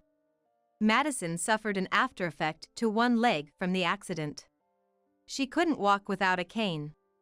Thomas's condition was worse. He was close to needing a lower limb amputation. He became wheelchair-bound. The affair, disguised as a business trip, led to severe reprimands at work. He was demoted as a disciplinary action. Though he could have been dismissed, his past performance was considered. No one in the office sympathized with Thomas. He faced cold stares. Having lost the house, Thomas drained his savings on alimony and child support, now living in an old apartment. Without barrier-free access, he struggled with daily life. Recently, Thomas's dad reported to me. Thomas and Madison had broken up. For Madison, a wheelchair-bound Thomas was no longer desirable. Thomas and Madison never imagined things would turn out like this. They must be haunted by regret now, wishing they had refrained from lying and stepping over the line. But it's too late for regrets. Nothing can undo the past. Anthony and I decided to move back to my parents' house and live with them. With my parents around and Anthony starting at daycare, I found time for myself and got a job at a local real estate company. I'm vigorously studying to obtain several real estate qualifications. Anthony, loving the increased opportunities to be in nature, seems to be thoroughly enjoying life here. Every morning, before the sun rises, he goes to the fields with Dad to care for the crops. Anthony loves watching Dad operate the tiller. He must think of him as a hero. After helping in the fields, Anthony heads to daycare, plays to his heart's content, and returns home. Living in the countryside has made him sturdier and more sun-kissed compared to our urban life. It seems being surrounded by nature is better for Anthony. My parents are happy and smiling all day, enjoying the lively atmosphere. Max, the hero of this whole situation, seems to love it here too. He used to be reluctant to go for walks, but now he eagerly awaits them every morning. He loves being in the fields with Anthony and Dad, playing and getting muddy. Recently, during a family picnic by the river, Anthony suddenly stood up. When I grow up, I want to be like Grandpa. Dad, with a big smile, patted Anthony's head. Mom watched Anthony with joy in her eyes. I have no intention of taking Joe in. Just put him in some facility or something. Emma, the ex-wife of my recently deceased husband, screamed this to the surrounding relatives, as I still couldn't grasp the reality of losing my husband to a heart attack. We had been married for just a month. The marriage that ended too soon left me with Joe, my husband's child from a previous relationship. Despite his biological mother's rare appearance, Joe never once looked up, remaining hunched over in his seat at the funeral home. Everyone seemed to show sympathy for Joe from a distance, but their attitudes shifted upon witnessing Emma's behavior. It's inevitable, being the child of such a mother, that the child's blood is no good either. Eventually, Mike's relatives started making selfish remarks. Who's going to take Joe in? Your place, maybe? We definitely can't.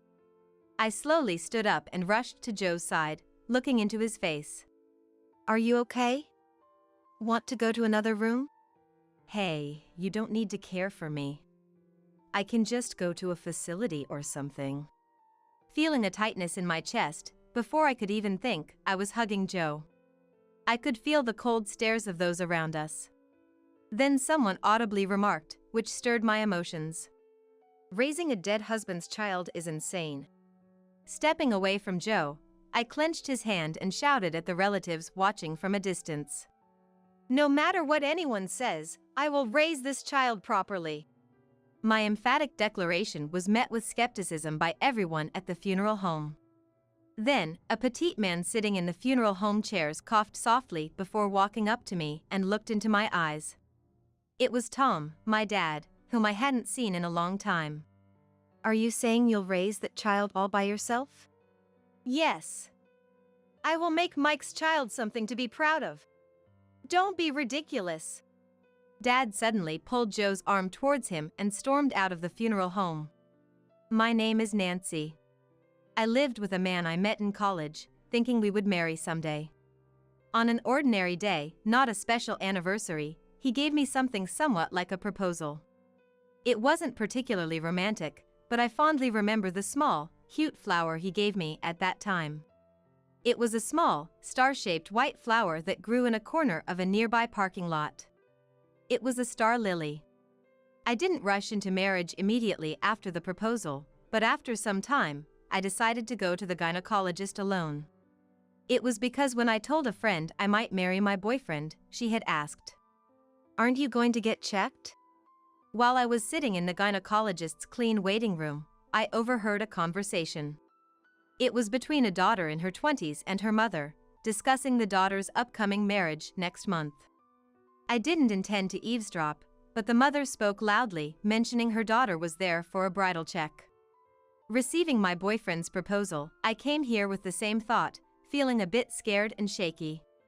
What if the examination today reveals some disease? How should I explain it to him? I wanted to ask the chatting mother and daughter sitting next to me. Hey, if you found a disease, would you still marry your loved one? The warm sunlight through the window brightened the waiting room. As the parent and child who finished their consultation earlier left with smiles, it was my turn for the examination.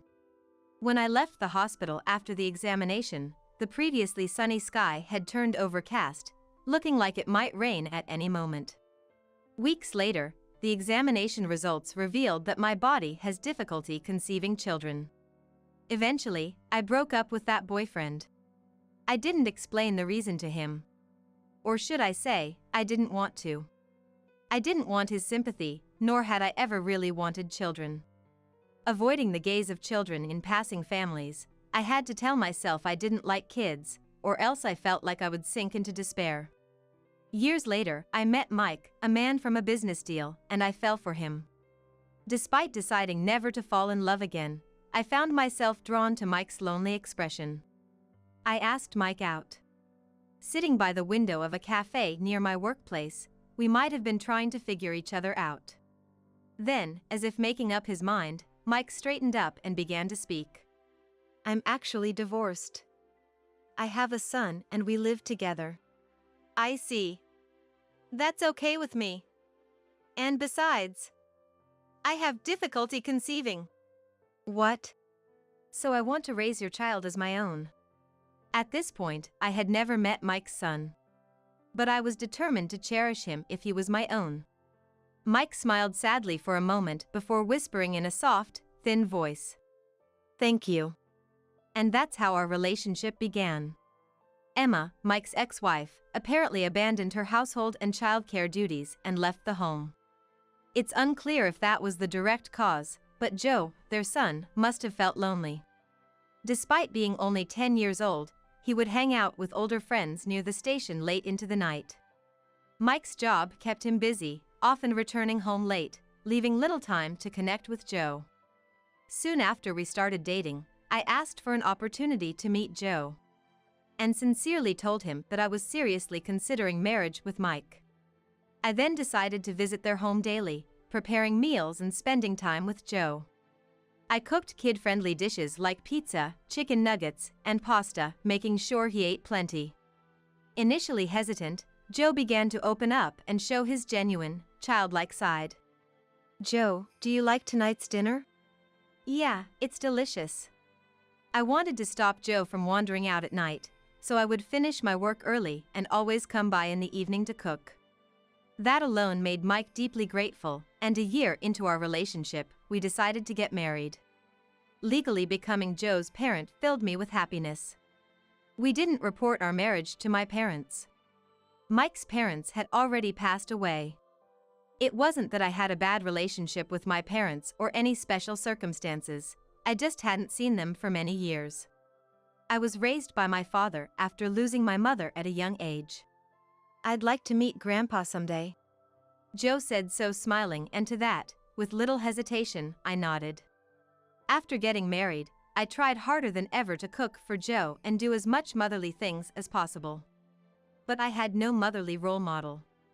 My father was always busy with work, and I don't have many memories of being doted on. Young women, who seemed to be employees at my father's glass factory, would come to keep me company and cook for me in turns. The sound of glass clinking, echoing from the nearby factory until night, still lingers in my ears. When I went to see my father at the factory wanting to see him, I was scolded severely. So, I hid in the shadows and watched him from a distance. From afar, I watched my father staring at the molten glass in the dark factory. There was a very small flower bed in the corner of the factory, where white star-shaped flowers bloomed. I remember vividly picking one of those white flowers and waiting at home alone. As I waited for Mike's return, confirming Joe had fallen asleep, the thought of my father suddenly crossed my mind. I should visit my father. I want to introduce Mike and Joe to him. I was curious about his reaction. As I was about to look up my father's contact on my mobile phone, an unknown number called. I answered the phone. It was cold.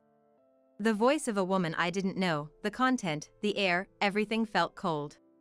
It was the news that Mike had suddenly collapsed at work and was taken to the hospital by ambulance. I wanted to rush there, but hesitated because Joe was sleeping. And that hesitation is something I would regret for the rest of my life. An hour after being taken to the hospital, I was informed that Mike had passed away. The doctor later explained it seemed to be a heart attack. The cause of death didn't matter to me. What I wanted to know was not why Mike died, but how Joe and I were supposed to live without him. I didn't cry even after Mike died.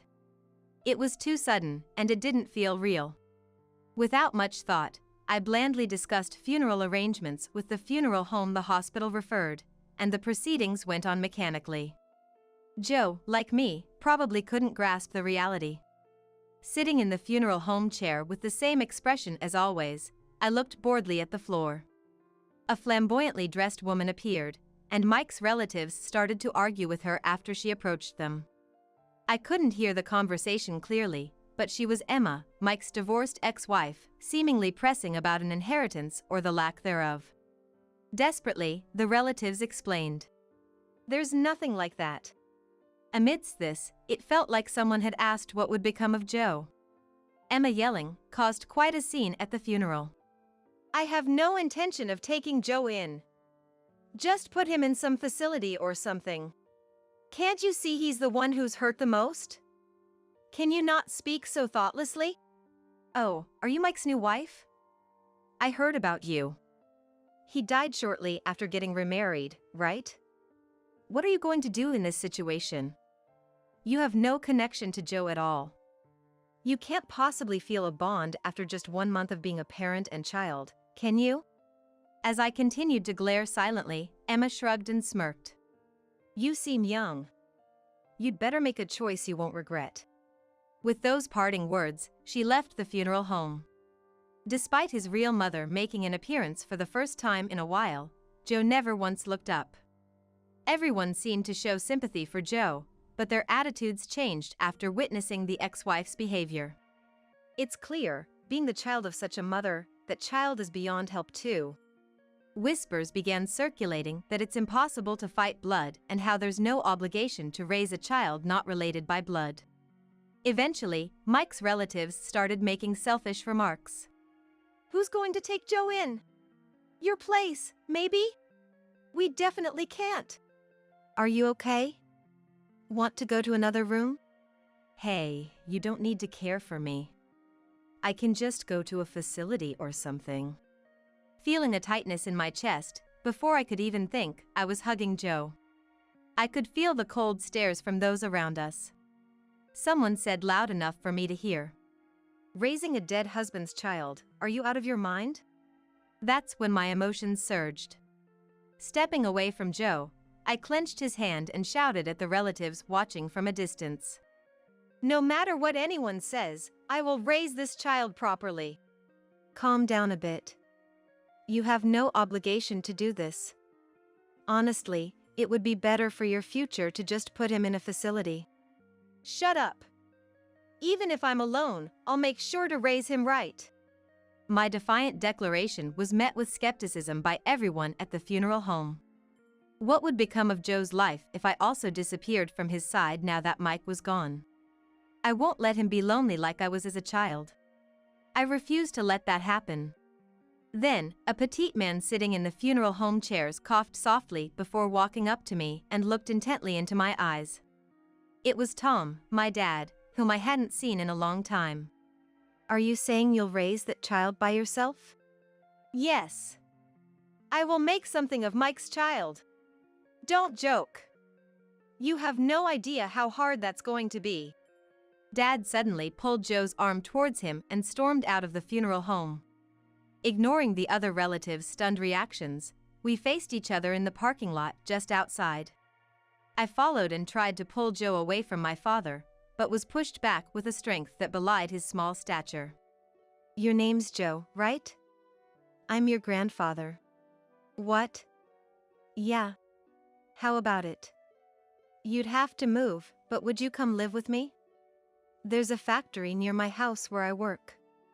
It's a bit noisy.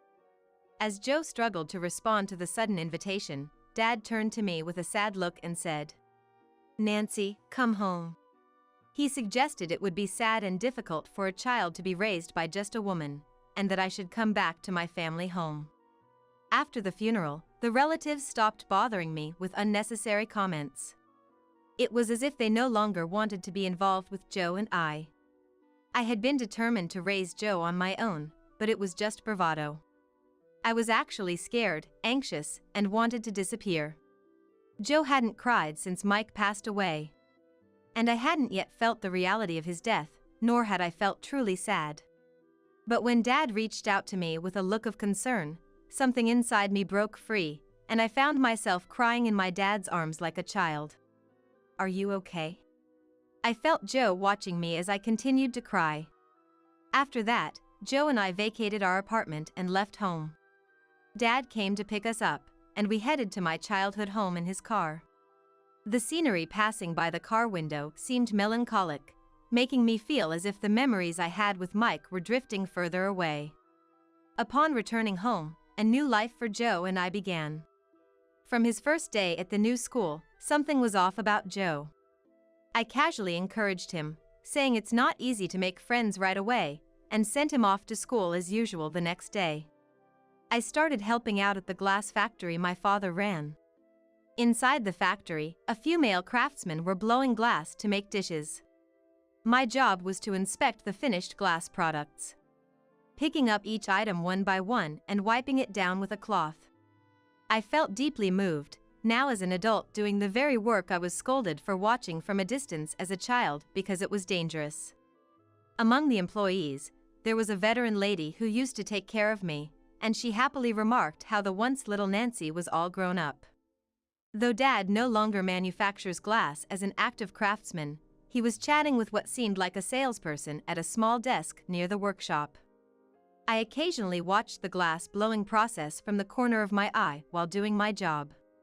The sight of the molten glass glowing orange in the furnace, being gathered on the end of a long rod and blown into a balloon-like shape, was nothing short of magnificent. I felt a slight desire to try it myself. But there was no atmosphere for beginners to experience glass blowing in this factory. The craftsmen worked silently, fluidly forming glass. Realizing that my father was the one leading these skilled craftsmen filled me with a bit of pride. At that time, I believe I was doing my best to adapt to this unfamiliar new life. And Joe probably was too. At a school PTA meeting, a nosy parent told me about Joe's situation at school. It seemed that the fact Joe and I were not blood related had already become a neighborhood rumor, and many students at his school were talking behind his back. Hearing this left me with a heavy heart as I started to walk, filled with various thoughts. I had been completely unaware of this, unable to even imagine it. It was something I should have considered, yet it had never crossed my mind. Mostly, I was overrun with regrets, excuses, a desire to escape, and the strong wish that Mike was still here with me. Returning home, I walked down the hallway and knocked on Joe's room door. "Joe, can I come in?" "Don't open it."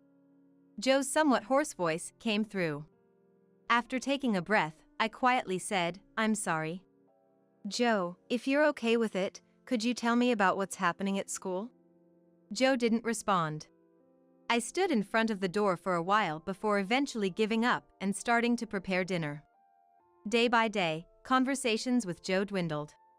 Perhaps he sensed my forced smiles as I tried to inquire about school. He stopped sharing anything about his daily life.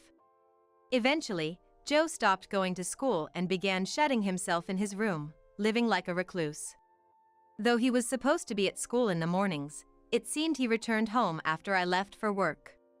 Even at work, where I needed to concentrate, I found myself thinking about Joe, leading to mistakes like dropping freshly made glassware and getting scolded. Dad noticed my distress and offered to talk with me. However, I felt unable to share my troubles with my father, who had left me to focus on his work during my childhood. Yet, Dad kept calling me after work. "Talk to me if something's wrong," he would repeatedly say. Despite his insistence, I couldn't bring myself to confide in Dad. Each time he said to talk to him if something happened, it felt as though he was reminding me to protect Joe, leading me to ponder every night until I came up with an idea. One morning, I quietly handed Joe a mobile phone while he was eating breakfast. Seeing his suddenly brightened expression, I smiled a little. "I bought a mobile phone, matching with mine. If it's hard to talk about school stuff, you can text me. I might be able to help." "Okay." Joe carefully cradled the new mobile phone placed on the table with both hands. For a while, there was no contact from Joe. Considering I hadn't had time to teach him how to use the mobile phone, it seemed natural, until one day, I suddenly received a message. It was written that he had learned how to use the mobile phone from a kind employee at the glass factory, so he decided to send a message. Gradually, though sparingly, he began to share things about school through messages. As a mother, I wanted to do everything I could, but even after hearing about his school life, there wasn't much I could do to help, except to send encouraging words through messages. Still, I wondered if that had made Joe happy. After getting the mobile phone, he started going to school regularly and began to lead a normal school life. Even as a middle schooler, he went to school diligently without causing any major problems, and eventually became a high school student. By this time, Joe had stopped needing to communicate through messages and would talk to me face to face about his day at school, impressing me with his candidness. One holiday, Dad took Joe for a tour inside the glass factory.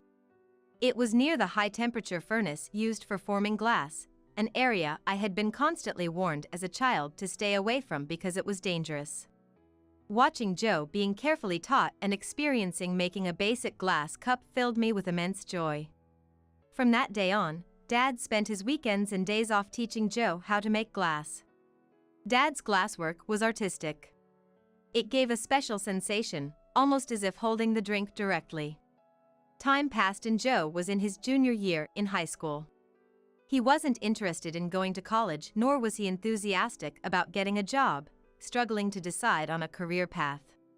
The pressure from teachers and the inability to choose a post-graduation path until winter might have been partly my fault as his parent.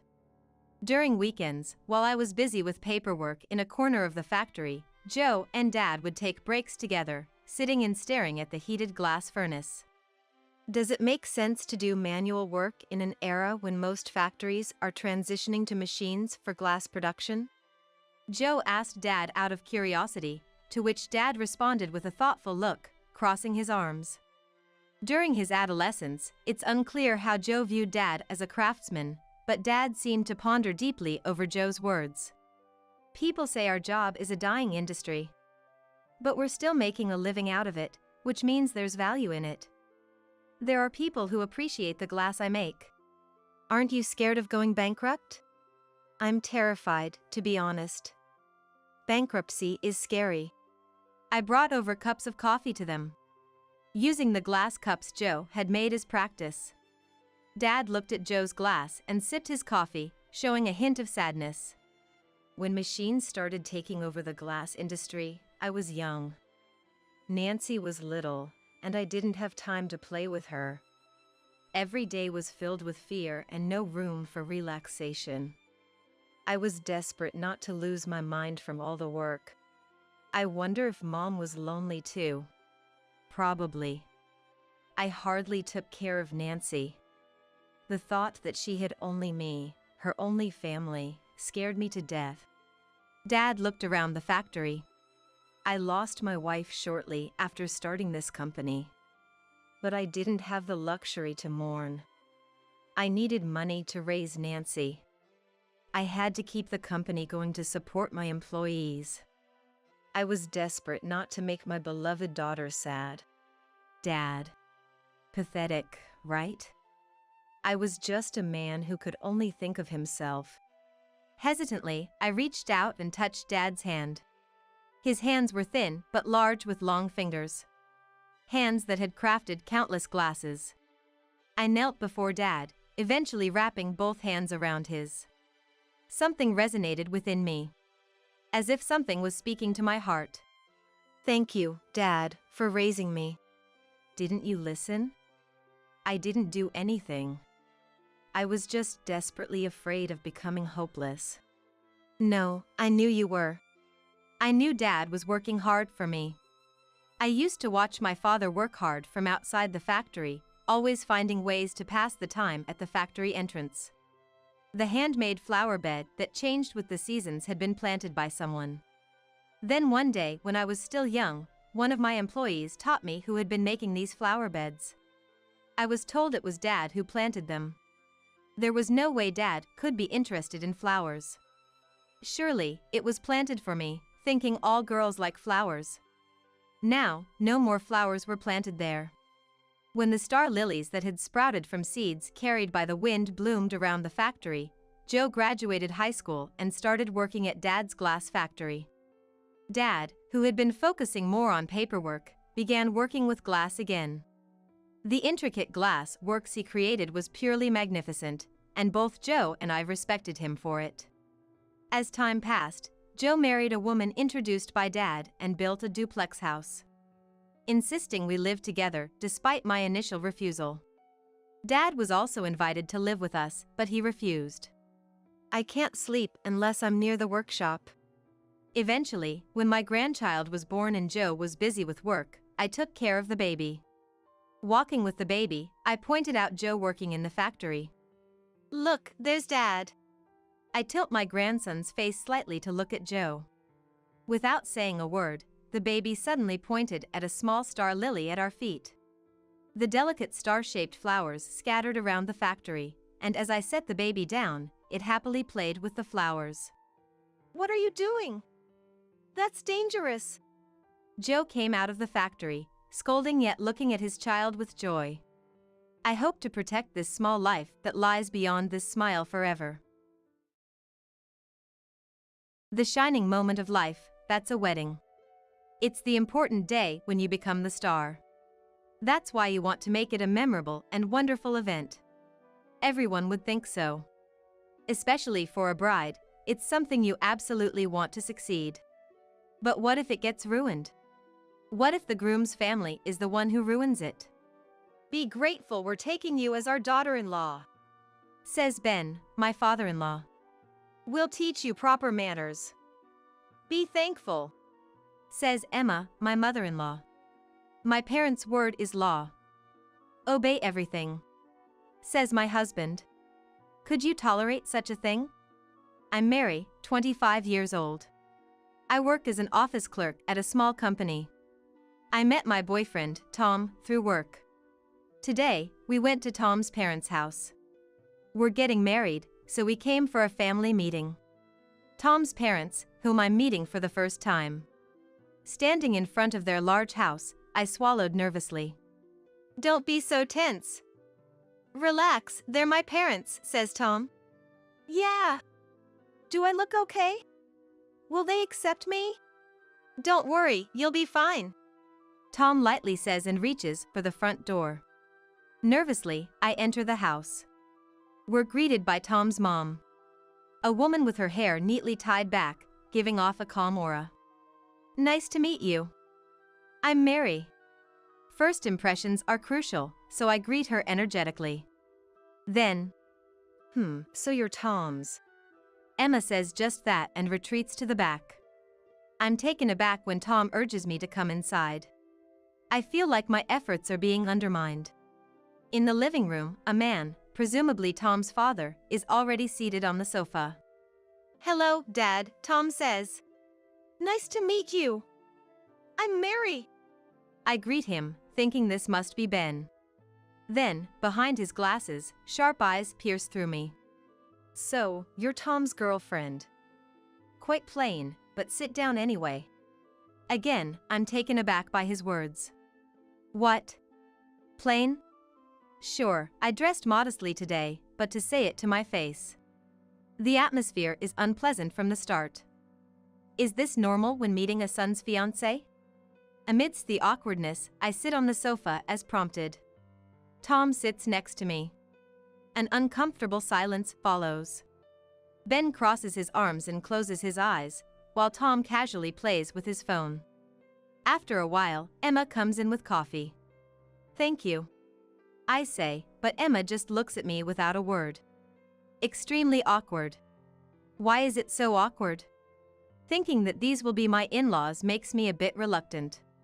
But marriage is about patience, right? It's not easy to get along with people from a completely different background all of a sudden. Anyway, I just need to be patient for now. It would be troublesome if they opposed our marriage because they disliked me. I stayed silent, not wanting to stir the waters. So? We've decided to get married. Tom finally spoke up when Ben urged him. Hey. It's an important conversation, and he's casually mentioning it while fiddling with his mobile phone. That's what I thought inside, but I definitely couldn't say that in front of my future in-laws. I sighed inwardly and turned back to them. I may not be perfect, but please. Why did you choose such a plain woman? Excuse me? I was about to introduce myself when Emma cut me off. And she said something unbelievable. Plain, that's what Ben called me earlier too. Tom is very handsome, as you can see. He deserves a more beautiful woman. How could our son choose someone like you? It's a shock to me as a mother. Do you understand? I'm sorry. How am I supposed to understand that? Should I say he's not that handsome? That would probably end badly. I apologized, suppressing my swirling emotions.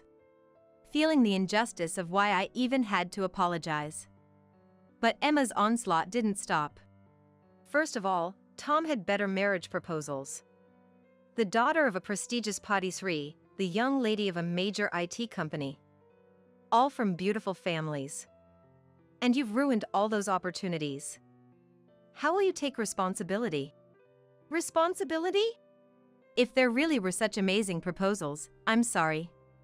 But why do I have to apologize for that? Tom, on his part, was no help. Why isn't he supporting me? Feeling my glaring gaze, Tom hastily looked up from his mobile phone. Mom, that's enough. I chose Mary because I want her. Don't nitpick. But you. Emma, that's enough. You're making Mary uncomfortable. Still, Ben. Even when her son and husband told her, Emma still seemed to have something to say. Ben stopped her and then looked at me. By the way, what do your parents do? My dad is a salaried worker, but my mother passed away when I was young. My father, not finding anyone he loved more than her, didn't remarry and raised me by himself. When I shared this, they looked surprised. From a single-parent family, I see. Oh, single parent, huh? What's with that tone? Both of them together. The stifling atmosphere didn't change, and that was the end of the day. My unease never cleared up until the end. Tom did say he had no intention of marrying anyone but Mary, but I could feel the mood of almost yielding to his parents' pressure. I'm feeling uneasy. This house, it's full of nothing but labeling, calling everything plain or criticizing for being from a single-parent family. I forgot the uneasiness I felt back then in the midst of the busy wedding preparations. There was just so much to do. Staying within the budget meant not all wishes could be fulfilled. I only had one chance for a dress change, so I spent a lot of time choosing the dress. I was satisfied with the flawless piece I selected.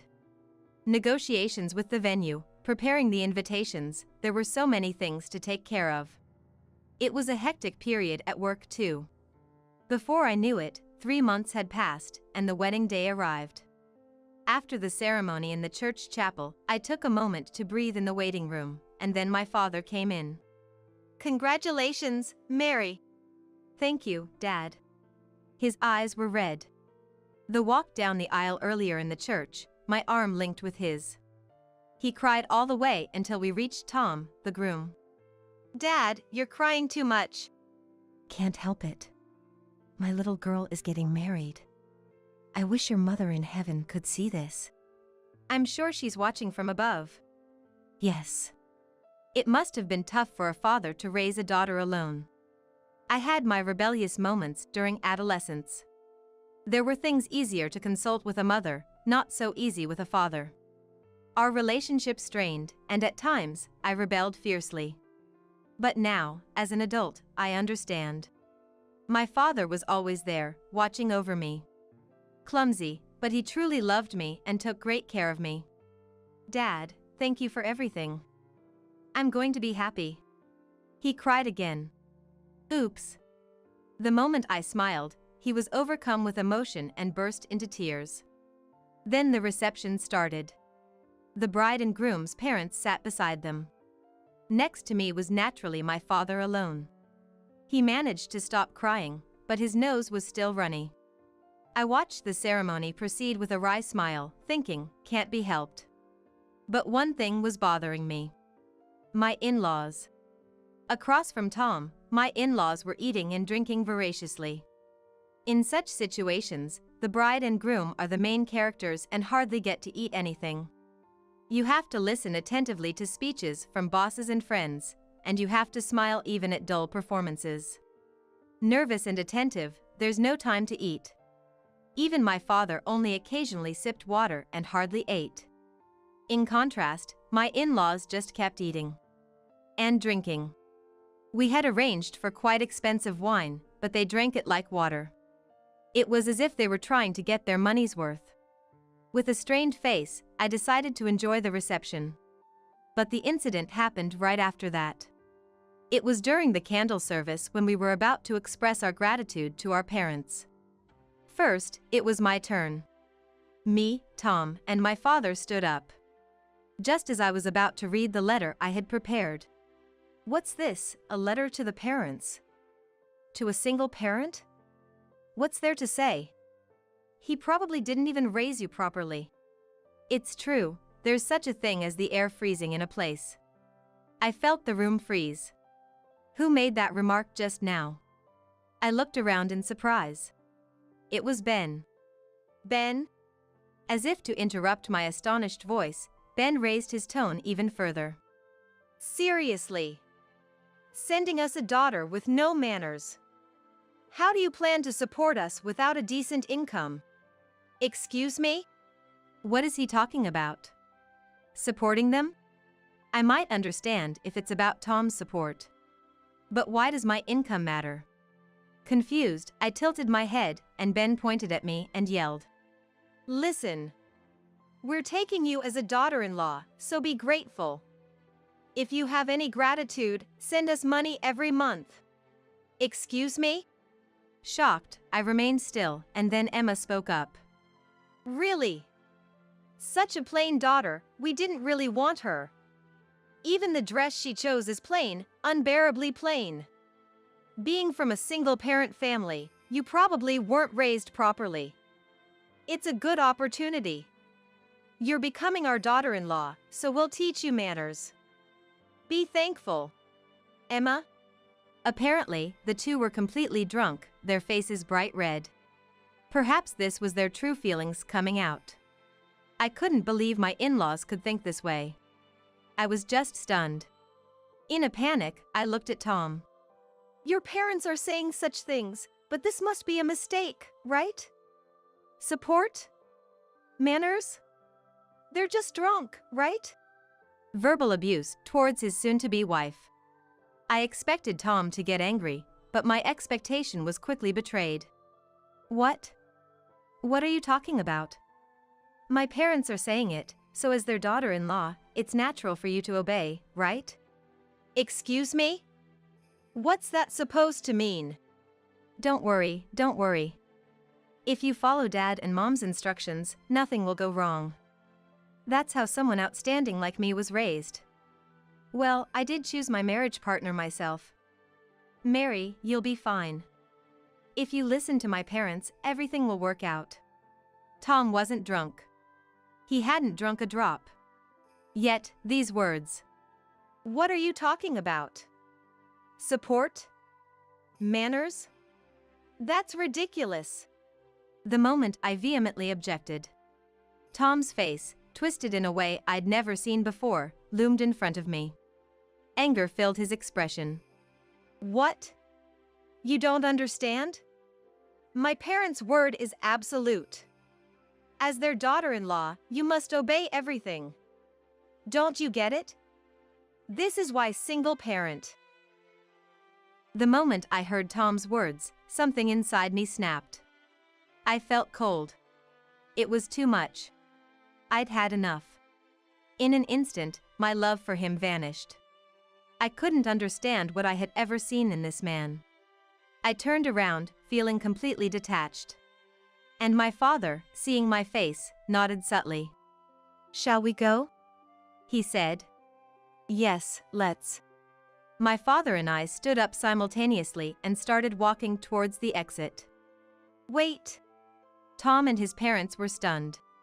Hey Mary, what's this joke? You're the one joking. Don't touch me. I reflexively brushed off Tom's hand as he tried to grab me and turned towards the attendees. I apologize to everyone who took the time to come here today. Today's reception will be canceled here. We will make amends at a later date. I greeted everyone firmly and solemnly.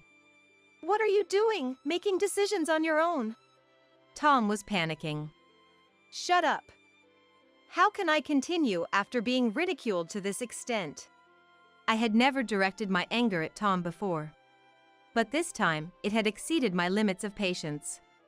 Mary, what are you doing? You're bringing shame upon us. I won't forgive this. I don't need your permission. Don't you understand the atmosphere here? Continuing the reception in such a frozen venue is abnormal. At my remark, Emma hurriedly looked around. company colleagues, relatives, friends, many acquaintances. Their gazes were cold. The three of them, subjected to a mix of astonishment and anger. It seemed they finally realized their unreasonable behavior. Emma started. "It was just a little joke," she said. Too late. "What joke?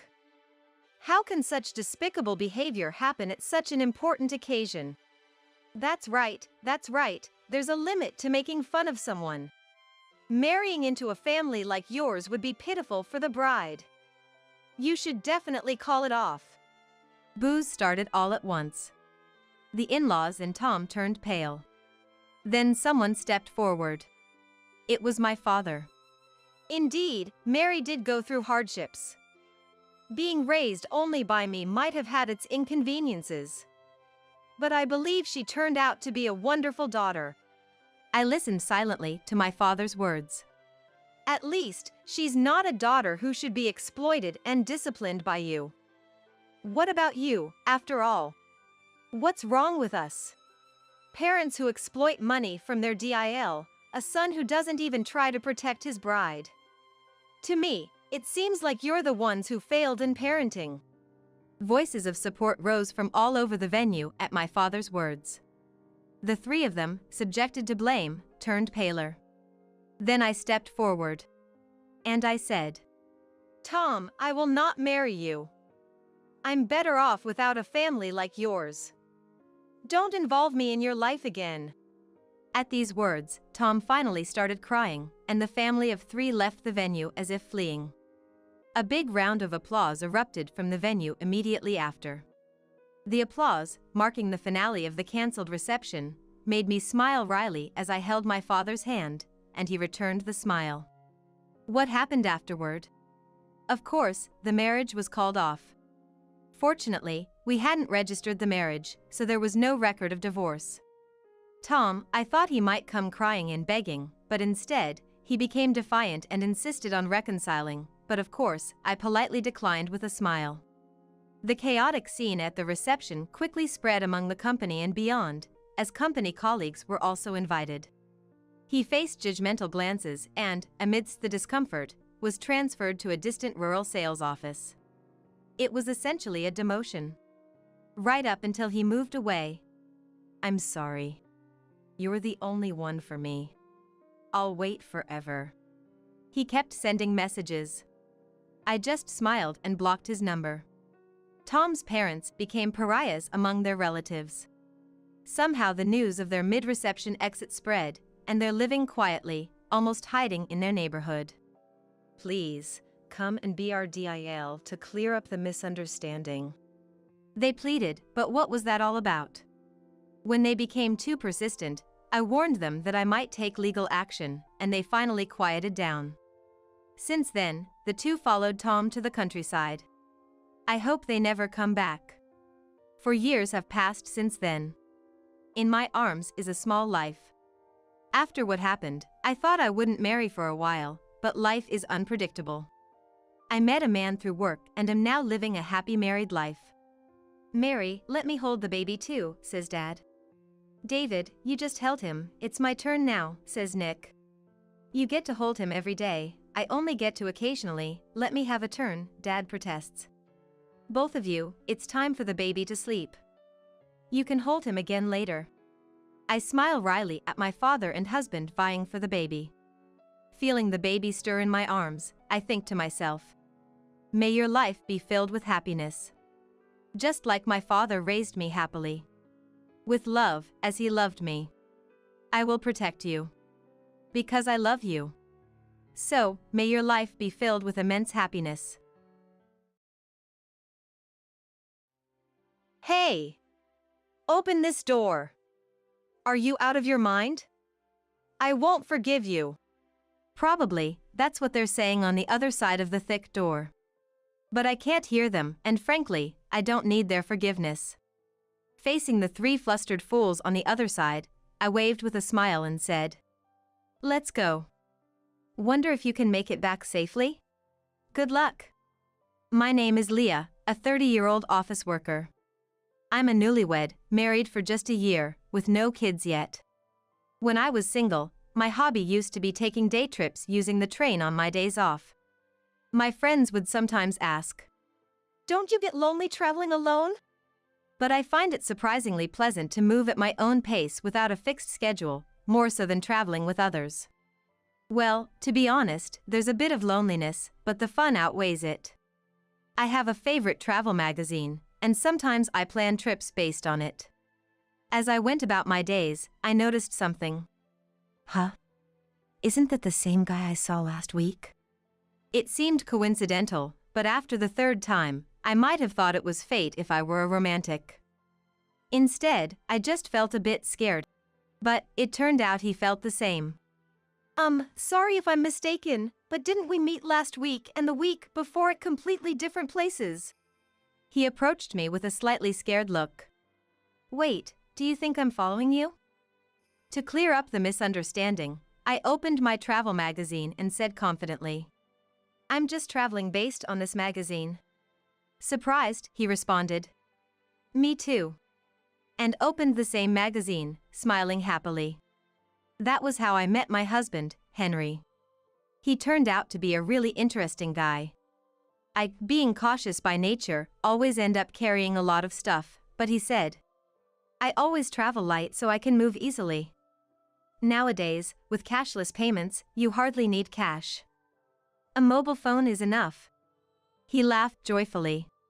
Talking with someone with such different values was very stimulating. We hit it off discussing our favorite travel destinations and exchanged contacts that day. Though we both liked solo trips, we started going out together more often.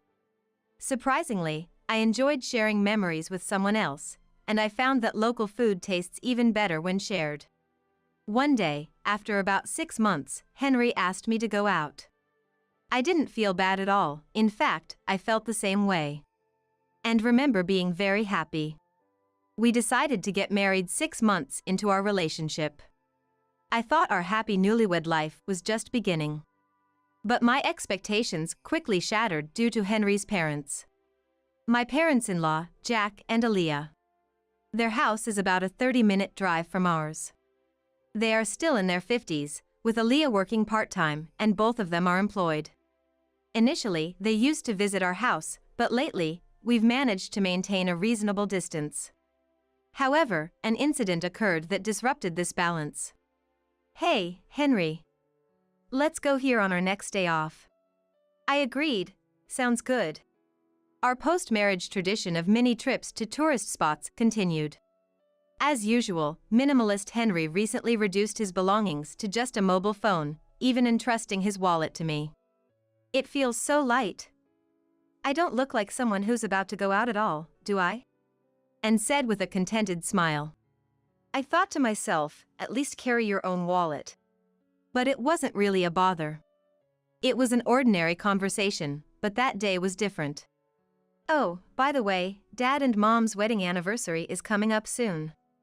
How about we invite my parents on our next trip?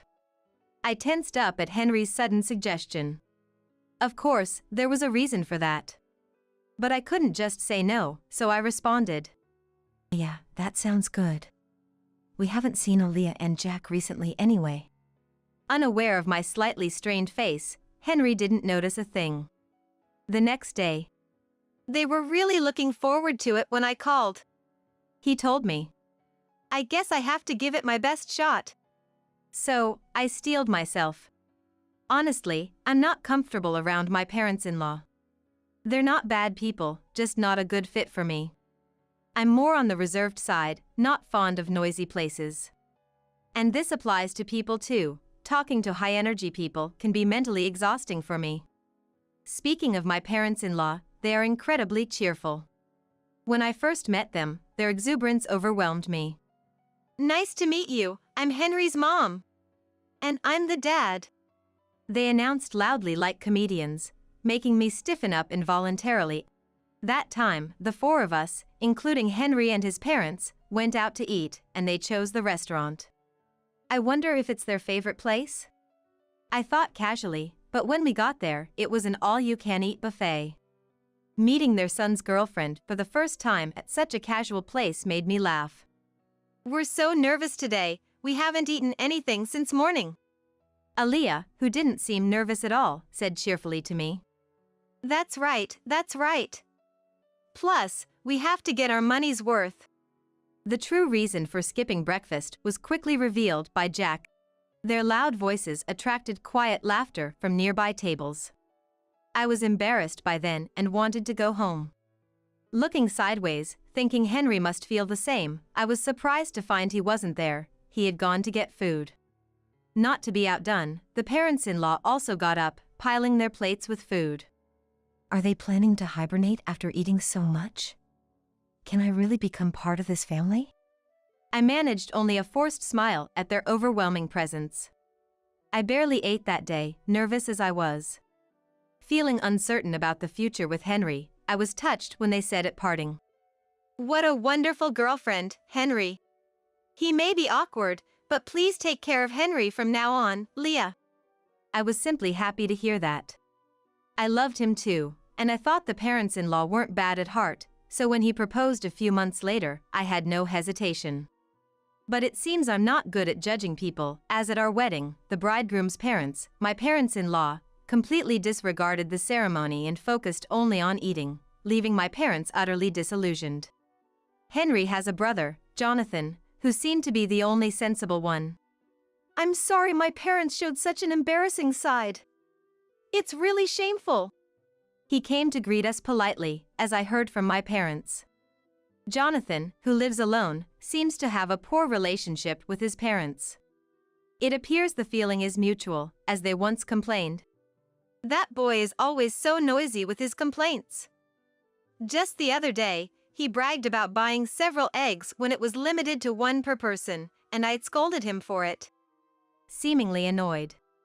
Don't you feel guilty about benefiting yourself at the expense of others? That's what Jonathan apparently replied to Aaliyah. Hearing this story, I thought to myself, isn't that a fair point? What's wrong with that, Aaliyah? I honestly felt that way. When the parents-in-law came to visit our new home, they arrived empty-handed.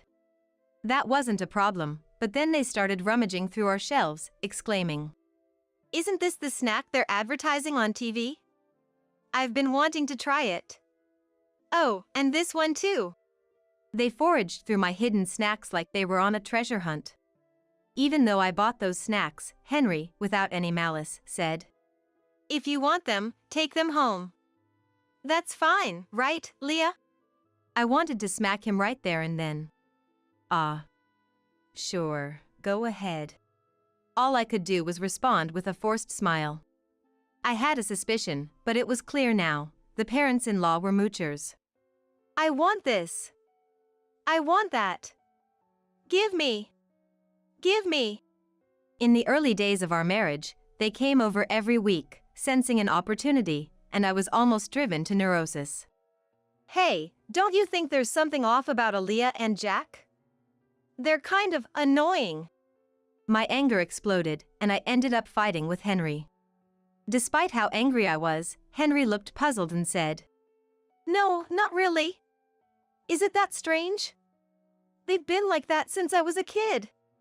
Don't worry about it, he said, patting my shoulder lightly, which made me furious. Are you kidding me? If this keeps up, I'll divorce you. Just do whatever you want. My raised voice seemed to alarm Henry, and he quickly put an end to the parents-in-law's invasions. I don't know what Henry said to them, but since then, we've been living peacefully. However, the thought of traveling with the parents-in-law naturally made me anxious. On the day of the trip, I was shocked to see them waiting. It's been a while, Leah. I heard you've been busy with work. Must be tough. Aaliyah spoke to me, but I was far from calm. The reason lay in the appearance of the parents-in-law. Aaliyah and Jack, where's your luggage? Looking closely, Aaliyah and Jack had brought nothing with them.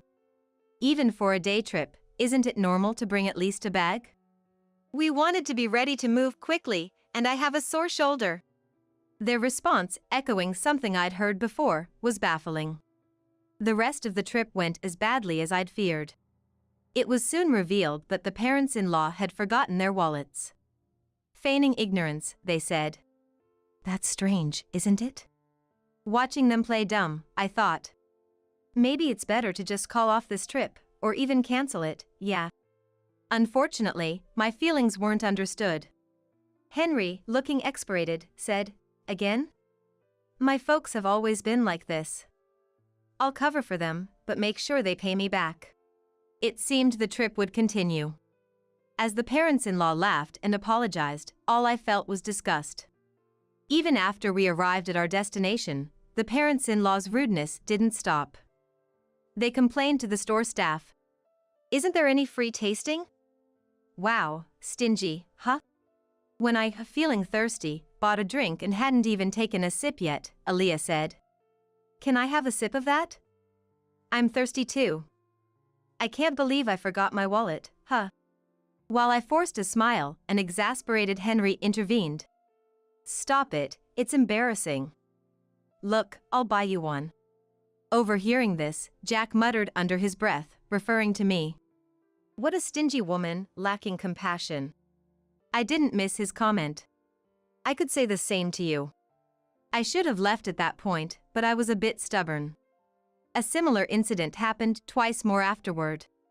Apparently, the first trip was so enjoyable that Aaliyah contacted Henry for another. When I saw them on the station platform, I couldn't help but feel chills. The second time they brought their wallets. They brought their wallets this time, but when the moment came. "Oh no! This is the wallet I used before. I rushed out in such a hurry." Their obvious lie was something only Henry would believe. And on the third trip, they forgot their wallets again. By then, it was clear, it was a deliberate act. "Aaliyah. Excuse me, but did you deliberately forget your wallet? You never intended to pay, did you?" I hit the nail on the head, and her face turned red. "Hey, what a rude woman you are. Apologize to Aaliyah." Jack glared at me, demanding an apology. "No way. I've thought this for a long time, both of you are just too greedy." Caught in the argument with the parents-in-law, Henry seemed at a loss. Tourists around us watched curiously. Noticing their gaze, Henry seemed to feel ashamed and finally, "Stop it, please." He broke down crying. I was honestly disillusioned, but the parents-in-law reacted differently, rushing to a crying Henry. "I'm sorry, Henry. It was my fault. You're so kind to cry for me," Aaliyah said, with Jack quietly standing beside her. I didn't know how to react to this farce. Only one thought came to mind. "Yeah, this is impossible. Let's get a divorce." That was all I could think. Seeing Henry's tears, the parents-in-law seemed to lose their fighting spirit. "Leah, we know we're often in the wrong. It's Henry's money, but still, we've taken advantage of him. It's Henry's money, after all." I don't know why they said it twice, but their words, dripping with sarcasm, showed no real remorse. And so, it was confirmed that they had deliberately forgotten their wallets. Aaliyah referred to it as Henry's money, but we both work, and his salary is only slightly higher than mine. Our actual incomes are not much different. Recently, every trip with the parents-in-law ended with, "I want to buy this too. Maybe some gifts for the neighbors as well. What's that? Looks tasty. Hey, Henry. Buy that for me." Because of their endless demands, Henry's credit card bills were shockingly high. We've been living mostly on my salary for the past few months. At the time of marriage, I considered it family money and believed in spending within the limits of our allowance for personal desires. Don't be a burden to your partner.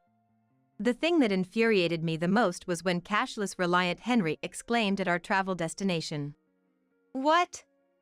Only cash here? Hey, Leah." He called me over and pulled his wallet out of my bag. It only had a few dollars in coins. "No. I messed up. You know I don't carry cash, right?" And he said without malice. It still makes me furious thinking about it. For the record, I always paid for my own things. Yet, The parents-in-law probably thought I was living off Henry's money and just complaining. We split living expenses, so such accusations were nothing but unpleasant. Thinking all this, I coldly watched Henry crying and Jack consoling him. After a moment of thought, I said, I was wrong too. Sorry for being presumptuous. You guys go ahead on the train. I'll buy some drinks and follow. I smiled calmly, and Henry and the parents-in-law happily boarded the train. Their smiles turned to panic a few minutes later. When I didn't return, Henry must have felt something was off, as he messaged me. Leah, are you coming? The train is about to leave. Right then, the heavy doors slowly closed. From the platform, I had a clear view of Henry's panicked face. It seemed he noticed me and was shouting something. I was replying to his earlier message. I'm divorcing you. If your parents are so important, live happily with them. Goodbye. I ignored his calls, thinking, doesn't he care about being a nuisance on the train? Geez. He sent several messages afterward, but I ignored them all. Henry's face through the door slowly turned to anger. Hey! Open this door. Are you crazy? I won't forgive you. As if he was saying. As if I needed his permission. The parents-in-law seemed to be yelling too, but of course, I couldn't hear them. Smiling at the three fools, I said, let's go. Wonder if you'll make it back safely? Good luck. The train quietly departed, quickly disappearing from sight. That train won't stop for a while. Walking back would be quite a challenge.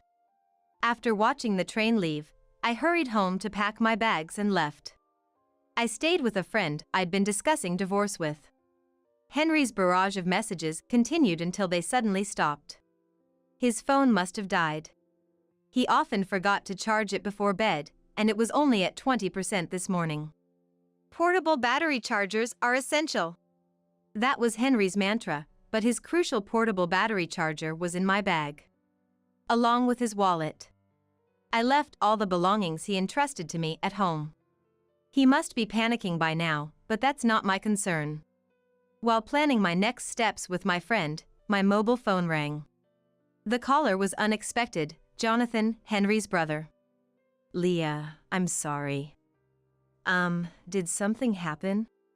According to Jonathan, Henry's phone had run out of battery, and in his panic, he dropped it, shattering the screen. Unable to reach me, the desperate parents-in-law could only think of one person to call. So, I got contacted, but all I got was ask Leah for the reason.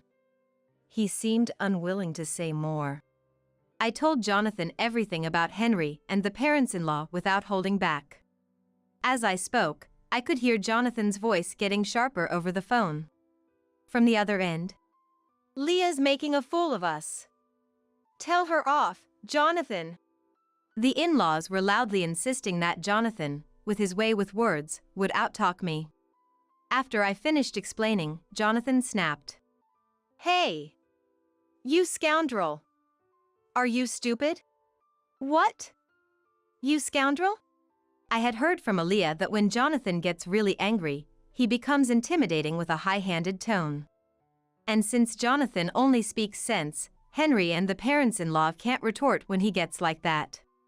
I could hear the in-laws arguing in the background, but I quietly hung up the phone. Henry was not content with the divorce, but after I conveyed through a lawyer that I wanted to divorce without any further contact, he reluctantly agreed, accompanied by Jonathan. Later, Jonathan told me that the ex-parents-in-law had always been terrible moochers, disliked by neighbors and even school associates. When Henry returned to the ex-in-law's house, he quickly became the talk of the neighborhood, and now all three hardly ever go out. Henry's colleagues, not knowing what to say about the quick divorce, were treating him like a delicate subject. I'm glad to cut ties with them after this incident, Jonathan told me with a laugh. The ex-parents-in-law were known at the local supermarket for their outrageous behavior. This is expiring soon, so give me a discount. It's a little damaged, so I'll take it for free. Jonathan expressed his long-standing embarrassment and disdain for his parents' behavior. Recently, Henry has been seen joining them, reflecting their blood connection. It turned out the ex-parents-in-law were both gambling addicts, often skimping on food expenses, which explained their constant hunger and lack of money. When asked about the reason for my divorce, I can only say it was a difference in values. If anyone can tolerate such behavior, they must be incredibly broad-minded. It was just too much for me. I've continued working and even started a side job as a web writer after my travel blog caught a publisher's attention. I still travel, combining it with writing assignments.